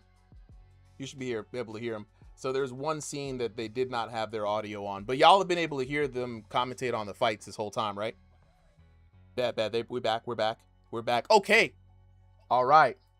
Texas King Dub is ready. Let's put up the poll. Big poll time, right? Who's gonna win? Is it gonna be Boots Boots. or Texas King Boots Dub? has been known to be champ in multiple leagues. Mm-hmm. He got the pictures of the belt to prove him. That man's got. Boots. I'm gonna have to get that one picture with you with all the belts on it. If you win this, I'm gonna have to just add the belt to that one. So just, let me know. Right? We already got the votes coming in. It's dead even right now. But let's not count Texas King Dub out. He's been looking for this belt for a really long time. You know what I'm saying? The man's I say Boots. Boots got he said he's got his Grim Reaper outfit on. He's wearing all black because it's about to be a funeral. Well, if that's the word for the day, let's go on ahead to the tail of the tape. In the blue corner, we got Boots, aka the Monster, taking on Texas King Dub in the red corner. This is for the stationary championship fight of the night. Boots fighting out of North America East with a height of 5 foot 10 inches tall, 2,500 ELO. He fights off against Texas King Dub, fighting by way of North America Central with a height of 5 foot 10 inches tall and a 2,001 to 2,500 ELO. Both of these VR boxers locking into the virtual squared circle, and the stare down is real. Boots said he got the black shoes because it's about to be a funeral. Boots in the purple on purple with the new fit. Texas King Dub rocking that funky Neo outfit. Wait, how do they have custom shorts? Oh yeah, brother. We got the custom shorts now. If you guys go into the in the PTC right now and you change your colors, they have the custom colors in PTC. You go back to live, the colors will stick. Oh wow, that's crazy. You see Texas King Dub got the nice yellow on the inside of the gloves. He got the cyberpunk kind of Neo Soul outfit. Boots over here looking like a Gengar straight out of Pokemon. See Boots pressuring Texas King early. Man, Texas King Dub trying to stick to those counters, especially whenever Boots tries to close in. No idea what's going on.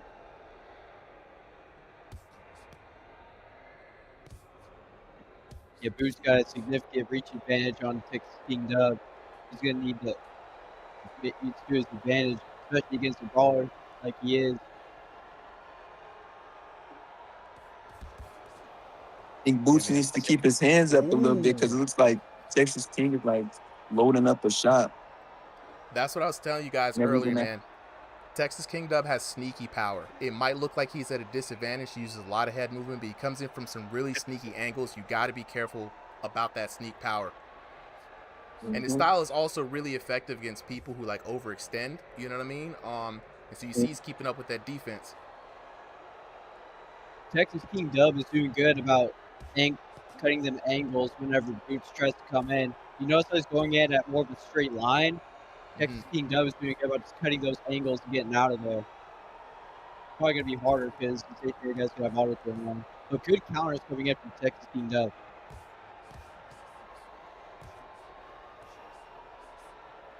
I don't know. It doesn't look like he's gonna be able to like capitalize off that one shot because Boots is like just constantly throwing him with punches. It's gonna be interesting to see. Boots is starting to kind of capitalize on Texas King's movement.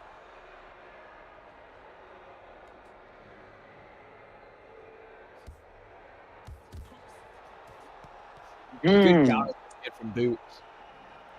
Yeah, some big damage there. But I mean, look at Texas King, how he mixes up the defense, man. Go from high guard to the cross guard, using his footwork, and again, not just trying not to be there when it's time for Boost to fire back. He's doing good about reading the range whenever Boots is trying to close in. But he's got to be careful about backing up too much. And he's doing a good job of not staying on the ropes, you know. That's where the mangles come in. Absolutely. Yeah. Round number 1 comes to a close, guys. What are your thoughts on that? That first I round? got Boots. Yeah, I got Boots First 10-9. round. Absolutely. Nah, that'd be a fair assessment to say, man. Boots came out there with aggression, taking a look at the red corner, man. You know what I'm saying? Good champ. He showed us everything. You got outworked that round. Even the red corner's noticing that as well. You know what I'm saying? He's living on the nose. You got to take it away from him. You got to be careful with that cross. He doesn't throw it often, but when he does throw it, it's doing a lot of damage, man. You know what I'm saying? If you keep headhunting, you got to work at the body first. Here for the blue corner, you know what I'm saying? Again, his chin getting pinged too by Texas King Dub, especially fighting for that. But he's got to watch the cross, man. Like, again, and he has got no investment in the body, right? So again, similar responses for both of them. Mix it up, go to the body, watch the chin. You guys kind of see Texas King Dub when he does fire from that lower angle, right? The chin's an easy spot. He's shooting upwards. Got to be more careful. But yeah, I agree with you guys, man. Boots had that first round 10-9 in my books. You seeing anything Texas King could do different in this round? Any adjustments? Yeah, what are you thinking, Cam? I think Texas King needs to establish himself more. He's on the back foot too much. You gotta make Boots respect him. Yeah. You can definitely see that, especially with Boots trying to just keep him at his range. And yeah, I think Boots is not overextending as much as Texas King Dub would want him to, right? When Boots is firing, he looks pretty balanced. He's able to kind of see what angles Texas King Dub is taking. And again, with no response, defense is great, but it doesn't win in this game. You got to land some damage, and I think that's what the cornermans were seeing. And now you see Texas King Dub, he's just kind of shelling up and moving around, and Boots is getting more and more confident as the round goes on. And I feel like, well, there it is, starting to show some life in him. Got him lacking with that jab. Now Boots with some return fire. And see, Boots is just confident right now. That's the thing. He needs to work on slipping those shots and trying to counter it. He's doing good about that counter jab. He needs to start using it a little more on front foot. Yeah, it really is. Oh, my bad. Go ahead. Nah, you got it, bro. You got it. Oh no, it's really difficult to get around that reach advantage of your opponent, because when you're trying to come in, your reach is probably like easy pickings for them. Yeah. Like where you want to throw your shots at. This being so you're hard to figure out. Now, especially in stationary, man. Like, and I see what you're saying there too, Tornado, man. He's getting those angles. He's circling out, but it's more of like a defensive get out of there kind of thing, and he's not actually making any opportunities for him to capitalize on it. Similar to what you said earlier, Cam. Right? I think the biggest advantage someone can have in this game is not only reach, but speed, right? And it allows you to kind of launch those 3-pointers, if I'd use that expression, from downtown, right? You're safe. You don't have to overextend, right? And you're balanced. And right now, when you look at how Boots is taking this match, he doesn't feel threatened. Even when Texas King Dub does take the offense, he doesn't believe in it. He's centered, he's calm, he's agile, and then most deadly enough, he's confident, meaning that he's not going to have any hesitation in what he's throwing at you.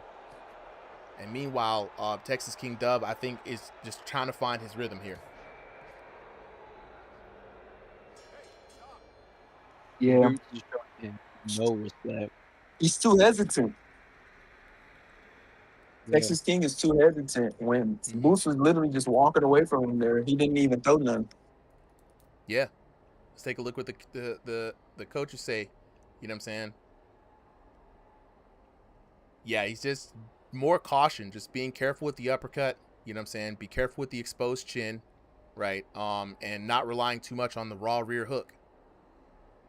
Meanwhile, in blue corner, you know what I'm saying? Change is working, and I can prove it, man. Even though he's teeing off on your chin, one lapse against this man is decisive. You got to stay disciplined. He still does have that power, I agree. And the liver has been the highest value target for you, man. You got to start going to the body a bit more. And I agree, man. I mean, look, Boots has been in a position to fire off at will. We've seen that in the first and second round, right? The body is just riddled with easy areas to hit. And if he can find the liver, he's going to get a lot of mileage out of that, because Texas King Dove is moving that upper body a lot, trying to stay elusive. Tag him to the bodies he's going around, you're going to see him fall sooner than later. Texas King is wanting to win this. He's going to have to make this more of a brawl, because it's going to be hard to get out of his reach. Man, bro, that's crazy. Out of all those punches he threw, he didn't land one. And it's crazy because it looked like he landed, but it did no damage. And I'm wondering maybe if there's a bit of a wait. Let me actually go back and see here, because I think I may be. Or it could be Boots is leaning back as he's getting hit, so he's not like registering fully. Chad is making Prince Nazim comparisons here with Boots. It's the dancing around, bro. Texas King needs to find a way. Like, Boots is already, his back is to the ropes. He needs to pressure in and start getting some good damage on Boots. Yeah, he's got time to work though, right? You know, I would say he lost the first 2 rounds. Potentially, he could have maybe come back on that second round. We're gonna have to see the damage. I have a sneaking suspicion that there's some lag involved, and we're not actually seeing all of the punches, right? Because some of these shots are looking like they're missing, and I'm like, they look like they should have caught him. But we've seen this from Texas King, where it looks like he's losing, and he'll be taking rounds because of the shots that he does land, have some power on him. But I agree with you guys. He's working a lot on the back foot. He's not working the jab as he's circling around. He's not trying to score points. And I don't know what he's looking for, but maybe he might be just trying to figure out the rhythm here from Boots. And if you're gonna be on the back foot, catch him when he's coming in. Like when he steps into your range, even for a split second, throw something. See, like that. And when he does land, look, 30 round 41, he's got some decent power on him. There we go, 44 again off that jab. Okay, maybe it's Texas King starting to wake up. Ooh. Ooh. Stevie with the roses. Appreciate it, man. Stevie over here with the roses shower in the chat. Let's go.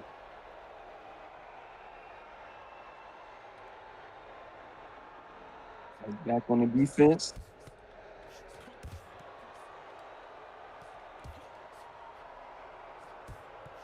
Okay, that's what I'm talking I'm about. liking the pivots. Yeah. I'm liking the pivots. See, when he's able to get around, I just like how he's able to just, when he creates that opening, he's got him on the side. Throw the shots then, because even with a bit of auto turn or anything like that, he still has to take time to turn around. And here we go, big shots landed. Texas King Dub unloading right now. Now that's not where you want to be. Texas King is in the close with Boots. Even though he has the long arm, it's like his inside game is not lacking whatsoever. That's true. That's true. It's a great observation. Going back to the red corner then, you know what I'm saying? He's throwing a stack of rear hooks again. You know, I'm still not landing a lot of them. It's not there. Stop paying for it, man. You ate 143 shots on the ropes. That's him just moving around, you know what I'm saying? A little bit slow out the gate, but that's the Texas King Dub way. But Marcus Sunshine Bell not feeling it, man. He wants to see a little bit more, right? Meanwhile, in the blue corner, you know, his power is proven. Don't get careless. He is still landing those shots, but, you know what I'm saying, they're both cautioning for more defense here in the corners. I think that's what it is. More defense from the corners. They want to see it, but this is an offensive fight, man. Boots is an offensive kind of guy. So, Texas King Dub, I think, just like you guys said, he has these moments of advantage where he can get to that one of those angles. And instead of just full-on retreat, he's got to be looking for his moment to attack, because standing in the face of Boots is bad business. And if you're going to go to the inside, make it short. Like with them pivots. Get your shots off and get out. Especially with someone like Boots. They're a good 3-punch combination, get out of there. And if he decides to come in and he gets sloppy, I mean, you can throw another 3-piece, but you get out of there. Yeah, similar to what he just did. Here we go. 3 shots. He gets out of there. He gets caught, though, stunned. Looking for the defense for a recovery. But yeah, Texas King Dub has some good short burst combinations, man. He just can't stay there too long. Don't overstay your welcome. Yeah, I'd have to give that round 3 to Texas King. So what are you seeing here, Cam, for Texas King, man? Like, especially in that 3rd round, like what are some of the things that he can maybe work on and capitalize on here that are working for him? Like what he's doing now, he's throwing like 3-shot combinations and ducking out. Mm-hmm. And then resetting Boots. Because Boots is still trying to be in that inside and flurry. So when you getting out, it's disrupting his rhythm. Yeah, I see what you're saying, man. Making use of his best attributes. Being evasive, getting in and out of there. And again, so evasive for someone who's in stationary, too. That's kind of the crazy part about it, man. Every time I see stationary fighters moving like that, I'm very impressed.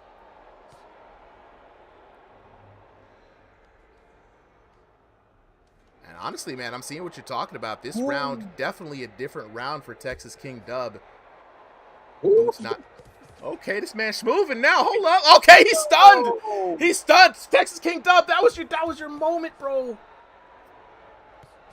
He's being patient. I see. I'm too eager. I think Boots is turning it up now. He's turning it up. Hey, they got 6 rounds to work, man. You know, no need to rush it. Now, I'm a little too eager, guys. I saw a little bit of life in it. I love a good fight. I like the movement.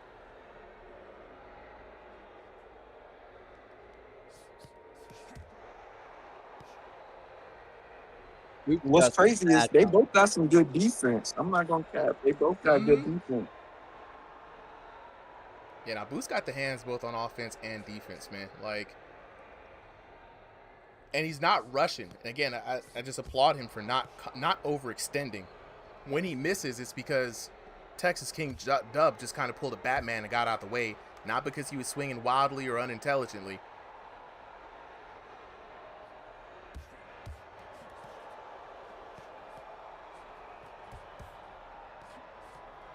Shout outs to the folks watching. We got the record high 113 concurrent viewers here on the stream. If you're in the chat, make some noise. Let me know who you guys got. Is it Boots or is it Texas King Dub? 1's in the chat for Boots, 2's in the chats for Texas King Dub. Who you got the parlay on? Looking into the red corner right now. Yes, champ, that's the one. Keep it going. You did the heavier damage that round. Finally, a clear warning from the red corner, man. You know what I'm saying? Yes, they like what we're seeing. More defensive caution here, man. So you're getting off the ropes a little bit. Keep that going. Dr. Elliot Voss says, look, small refinements here. Big difference. That's what we're seeing. He's teeing off on your chin. He got 5 clean this round, man. Putting your punches together, moved in the right direction. That's the adjustment we want to see, but the ropes are hurting you. He's putting you against the ropes a little bit. You know what I'm saying? Single shots also aren't scoring and working. Go back to those combinations from the earlier rounds. Is the advice from the corner. Round 5 of 6 here. Texas King Dub figuring something out in these later rounds, man. I wonder what the adjustment from Boots is going to be. Yeah, I'm going to have to give that previous round to him again. Hey, look, he did that was a good round from Texas King Dub, and I think he needs more of that. Boots got the measuring stick out right now. He's got that lead hand out there trying to find her, try to pin down. Okay, we got a long guard battle here. And when he does that, you know, for either one, just go to the body. Mm-hmm. That liver is right there waiting for you. Ooh, nice short uppercut there by Boots. I see him. Boots switching up to hyper accuracy mode here. He sees the footwork from Texas King Dub. He's not taking any chance. He's going to make sure those punches land this round.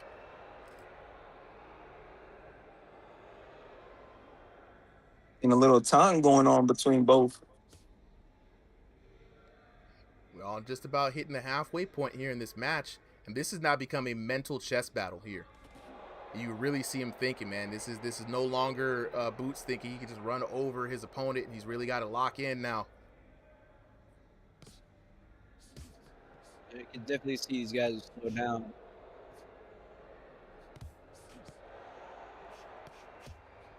Back and forth, man. No big significant advantage from either boxer. And now we're really settled in. This final round is about to go crazy right now. And this round, I think, here is very important here, round number 5, right? It's debatable for the first 2 rounds, Boots, maybe second 2 rounds, Texas King. We don't really know in those middle rounds. We definitely know Boots got the first one clean, Texas King got the last one.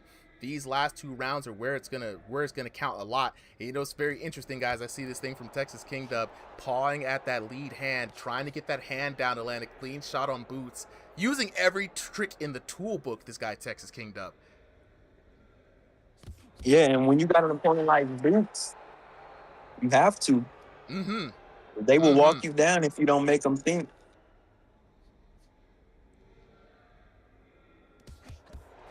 Go first shot to the body, but he pays for it there. A little bit of off balance there. He tried to go downstairs. Boo said, not in the basement, not today. Turning with a quick little right hook. Mm-hmm. He needs to start pressuring in.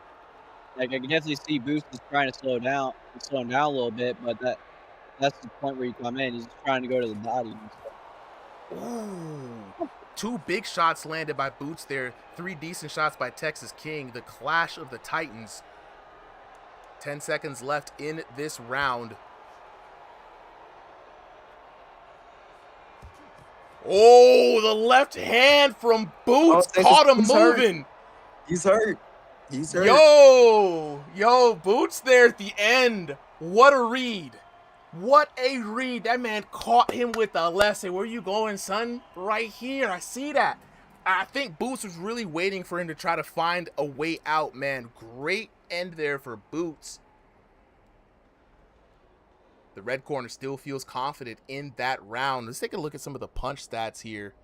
227 for Boots. 232 for Texas King Dub. Texas King leading with jabs and crosses. Boots leading on the hooks, uppercuts. But he's falling behind on the overhands. Overhands are a little risky because sometimes the game doesn't recognize clean shots and they throw it in the overhand bucket. But, man, 83% power shots for Boots, 72% power shots for Texas King Dub as we go to the 6th and final round here in this championship match.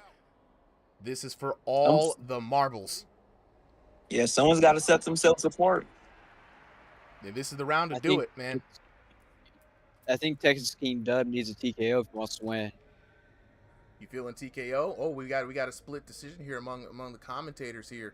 So, Tornado, you got Texas King Dub going into this round at a disadvantage, man. He needs a knockdown for sure, right, to put himself in good favor. Yeah. But I can see Boots up 3 rounds to 2, I think.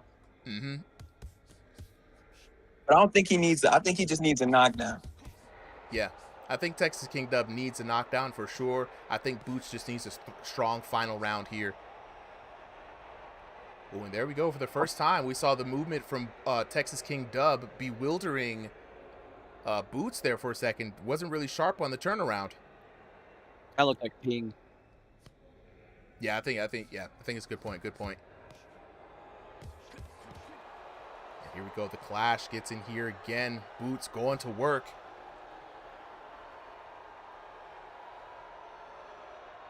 Texas King Dub at this point cannot afford any mistakes. He has to have a perfect round. Boots stalking his opponent, backing him into that corner, trying to set him up in a trap. Texas King Dub barely escapes. He needs to start countering the Boots. He's kind of just letting him just get them combos off. He's just moving out and then hitting the shots here and there, you know? Yeah, he can't lean back on old habits. He was doing so well in previous rounds. Got to get that confidence back. 1 minute and 19 seconds left in this round. Not a lot of time to work. He's going to that body more, especially when he closes in. I mean, Boots is centered right now. No more jokes, no more dancing. He's about business, and I think this is where Boots is most dangerous. Head movement from Boots, though, looking good. Whoa, hold up. Weave. Oh! Man, Gotta be careful. He's got to be careful. Texas King Dub is landing. But Boots with some counters. Yeah, man. You never know, man. Both Boots are so tricky, man.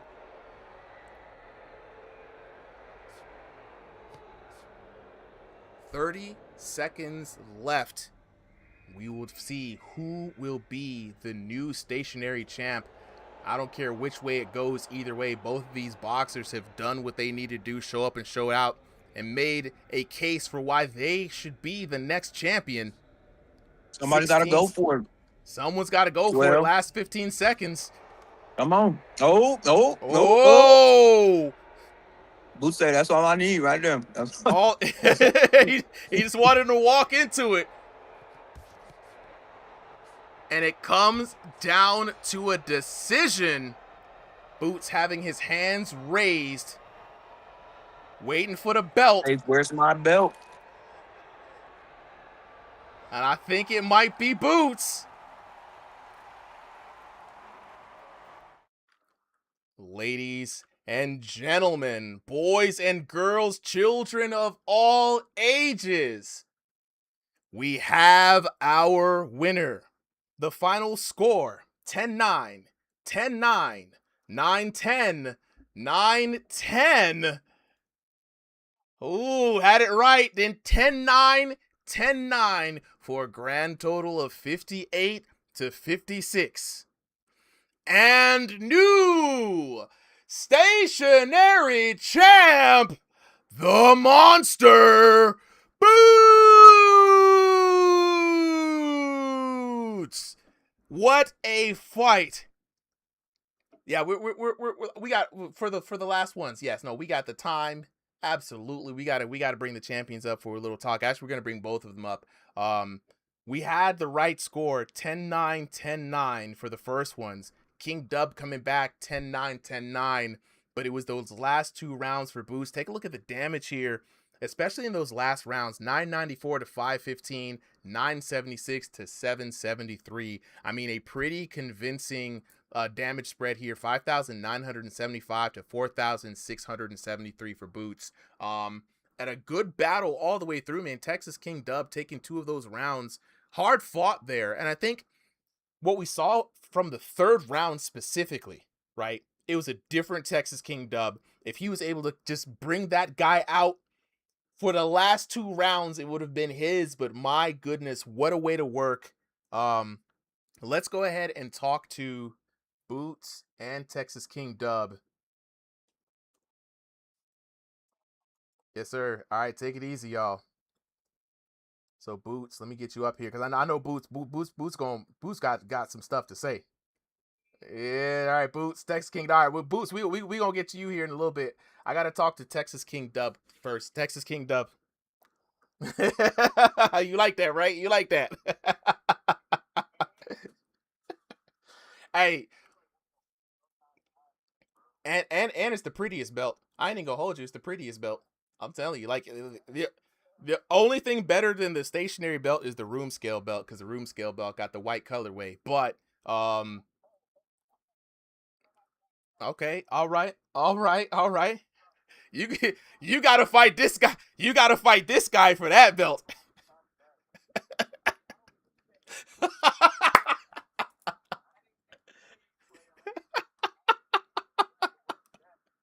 All right. Wait, guys. Hold on, wait. I gotta bring the audio in because we usually don't have the Discord chat on this one. So give me a second. Hold on. Right. Because we gotta make sure we got everything. Oh wait, we gotta go to the break. This is the scene with the audio on. Here we go. Hold on. Where my Sonic hat at? Hold on. There we go. Okay. Make sure we got everything here. I didn't even get my Sonic hat on. Everything here. Hold on, wait. Let me go back to just had to make sure. I'm gonna make sure you guys can hear this here. Hold on. Y'all give me some audio. Let me make sure the chat can hear you. What's up? Okay, chat. Can you guys hear the guys? This was the Mic last. There we go. There we go. This is the last fight, the championship fight. Okay, so I'm here with the fighters. Now, we used to do a lot of these post-fight interviews, but just due to time, we got to really kind of lock in for just the most important ones, right? And this was the championship fight, the vacated belt from Jay Baca, right? Boots has been calling out for this belt since the time he got up in here. But we got to talk to Texas King Dub first. Texas King Dub, where you at, bro? What's up, guys? Texas King Dub, man. You went to war with this man Boots here, dog. Like you were started out pretty rough on the first 2 rounds, right? But you had a lot of time to work with. In the 3rd round, you turned into a different person. Can you tell me what was going on through your mind in the 3rd and 4th round, man? And what do you think were the things that kind of got you to win those rounds? I don't know. I just felt like I got the timing down, and I understood the range, the outside of his longest shot. I just sat there through the whole fight and just picked my way in and out. But yeah, that 4th round, actually, I think it was, I slipped. I kind of tweaked my ankle, but I ain't gonna make no excuse. It was a I good. saw that. I saw that. I He's didn't good. even He's want to good. follow up for real, but Nah, you but feel me? I really had to though, do it like, to him. nah, you good. Not technical wise, yeah, he's good. Yeah. And This was a just great like, fight. yeah, more volume. I just couldn't do nothing about it. Tried my best Look, to counter. absolutely, man. Look, we're gonna be back Yep. here after the season, after a short break, man. I'm gonna lock in the positions of the folks that I know who are here, right? And this, honestly, bro, even though you came away with the L on this one, you had one hell of a fight. When I tell you, normally when I see you fight, people who overextend, they get caught by the counters, they can't keep up with the footwork, right? This man Boots threw everything at you. Yeah, He he went good. from He good. Prince Nassim to super locked in boxer real quick in the 3rd and 4th round. He said, "Hold up, I'm not throwing this belt for nobody." You did a Yeah, man. great job and put up a great fight today, man. Keep your head high. I appreciate it. Hey, he said that he never lost on joystick. I don't remember the last time I got knocked down on joystick. So They got to book the yeah, I just rematch, had to bro, put because I that kind out of there. wanted to knock him out, man. I just had to put that out. Well, Nah, good appreciate fight, it, bro. Texas King GG's. Dub. Appreciate it. Absolutely, GG's. man. GG's all around. And I look, but now appreciate it, Super. absolutely, bro. No, I appreciate you, man. Y'all made this night. This was better than I could have anticipated, guys. You know what I'm saying? So I'm personally happy with this entire card. You know what I'm saying? But now let's talk to the current brand new champion, the monster himself, Wait, who the Boots. champ? Who the champ? You the champ, baby. You I'm the the champ. champ. Oh Yes, shit! sir. I'm the Yes, champ. sir. Look, Oh how does it feel, shit! man? How does it feel? Man, You've this been shit gunning feel for this belt for a good. while. I ain't feel Yeah. this good. I ain't feel this good since I won the VBMA title, bro. I ain't gonna lie. Look, and Manny over there in the chat too. He fought on the card, so you know this man. You. Manny over there in the corner, smiling, smirking, rubbing his hands together and shit. I see it. Yeah. Look, man. So you started this fight, right? And it was a lot of confidence, right? You had the hand speed, you had the combinations, right? You were real comfortable. I mean, there was no hesitation in your punches, right? When you started fighting, man, what was going through your head in those early rounds? You thought it was just going to be a breeze, and did you expect that 3rd round turnaround? I'm not gonna lie, bro. Like after the first exchange, like I started stunning him at will, and I was like, oh yeah, I'm gonna knock him the fuck out. Yeah. And I started smiling, I started dancing a little bit, I started playing with my food a little bit, I started getting too Mm-hmm. comfortable, you feel me? But it's Mm-hmm. like Mm-hmm. I looked at it and I was like, you know what, bro? Like, let me actually see because the game is kind of weird right now with the risk calibration. So I just low key the reason you saw me even with that high Nah, guard is because it facts, bro. narrows my avatar, and I wanted to low key see how much damage I could get off on him. You Okay. feel me? Okay. Yeah. It Yeah. wasn't Yeah. even nothing technical for real, but I guess it looked that way because I'm It that definitely guy. did. You feel It me? definitely did. The chat turned around immediately when you guys started fighting. They were like, "Oh, this guy's nice." And even we were looking like, "Yo, I mean, not only on offense but on defense too." I said, "Hey, now, hold up. This man Boots ain't really showing a lot of weakness." I mean, Cam was noticing that on the inside you have a hand. So I was sitting here like, "Dang, how does Texas King Dub approach this?" Which comes to the 3rd round. tell me what was going on in the third and fourth rounds, man, because it was a big turnaround for Texas King Dub, man. He started actually landing shots on you, moving in and out, 3-piece combos. What was going through your mind then? After every time I would stun him, I would just sit there and point at him like Nate Diaz, and I would sit there, giggle to myself a little bit, and admire my work. And I just get pinged up. But that's the game, bro. Like, Yeah. I was like, you know what? I'm not gonna knock him out because the ping was a little bad. I don't know if it was me or him spiking. It was probably me. But yeah, it was probably me. But at the end of the day, it wasn't landing. So I was like, I'm not gonna knock him out. So let me just have fun with it. So I started having fun with it. I started hooping. I started balling. And at the end of the day, whatchamacallit? You know that one meme where Venom dunks on Spider-Man and the nuts tap the back of his head? Yeah. Yeah. You Yeah. wild for that, bro. Hey, but look, you the champ right now. Now the next question I gotta ask you is what's next, right? First of all, we gotta figure out, we definitely have to give you the new profile picture shot. So whenever you get time this week, let's set it up. All I need to do is jump in the lobby with you. I'm going to get a professional, nice shot of you. I'm going to Photoshop the belt on that. That's going to be your profile picture until the belt switches hands. But also, I need you to send me that other shot with you with the other belts because we got to put the belt somewhere on top of that shot. Ooh, okay. You feel me? Okay, I recently just won the VCL room scale belt too, so I gotta You got to mix update it. those with that, and then I Yes. gotta update. You feel me? So I'm gonna get back to you with that for sure. Just send it to me whenever you got it finished, right? Because I got to make a post to announce to the server that you got the belt now. So it'd be cool to have you with all the belts on there. You know what I'm saying, for that Hell post, yeah, and then I'm you actually I keep could do the that image. right now. Yeah, send it to me, bro. I'll Photoshop it on there. You know what I'm Gotcha. saying? But dog, congratulations. I'll also be in the DMs with you as well. Well, we send the cash via Amazon gift card. So all you gotta do is give me an email address. I can send it to you tomorrow. You'll have that for you. And then for now, just for everybody who's out there right now, after the next card, which is gonna be Room Scale 3, Killer Cam right now, is going to be defending his belt there for the final one. We're going to go on break and kind of think about how to make things a little better. This was the first season, the test season. We had some ups and downs. I heard the feedback from folks. You know what I'm saying? I hope nobody thinks that I don't listen to feedback. I listen to everybody's feedback, no matter where it comes from. So I'm going to be putting out polls in the ranked chat, asking you guys for feedback on everything, bro. From scheduling to messaging, things we need to work on. And then when I do come back, we will make a decision. The decision right now is to run tournaments as a ranked format or keep a league as a ranked format. I don't know which is going to be better, but the goal is to get rid of all the people who don't want to be here and are not active. We got a lot of new guys who want to throw hands, and we got some of the old heads who stuck with it through the whole season, through thick and thin, and I like what I see from the people who compete. So big congratulations again to you, Boots. You earned it today, man. And we'll be in contact.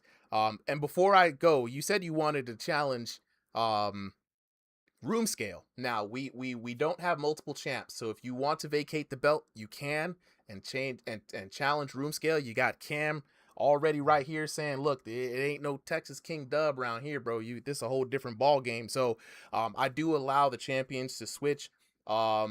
You know what I'm saying? And we'll work it out to kind of have you switch over there. Just like Jay Baca was going to switch over to room scale. It seems to be pretty fancy. But just holla at me in the DMs, bro. We'll get it set up. With that being said, to everybody out there, appreciate all the support, all the people who are watching right now. Definitely like, share, subscribe. Check out the YouTube channel. Show us some support, show us some love. YouTube's changing up their requirements, so we need the most support as possible. Appreciate it, Texas King Dub. Appreciate it to Boots. Shout out to Cam, Tornado. You know what I'm saying? Shout out to the homies. You know what I mean? We got Blue Way, we got Solo Liability. Shout out to Profit. You know what I mean? Shout out to all the boxers, undercard folks, people on the main card. You guys made this a great night, and we're out of here enough time for me to get to work. So your man Super's real happy. I'll catch all of you guys here this Thursday for the tag team gym event that we're having Thursday, 7 p.m. Eastern Standard Time. And for everybody here out there, I'll holla at y'all later. Have a great rest of y'all week. Peace. Yeah. Yeah. We here. Yeah. All right. So this is great.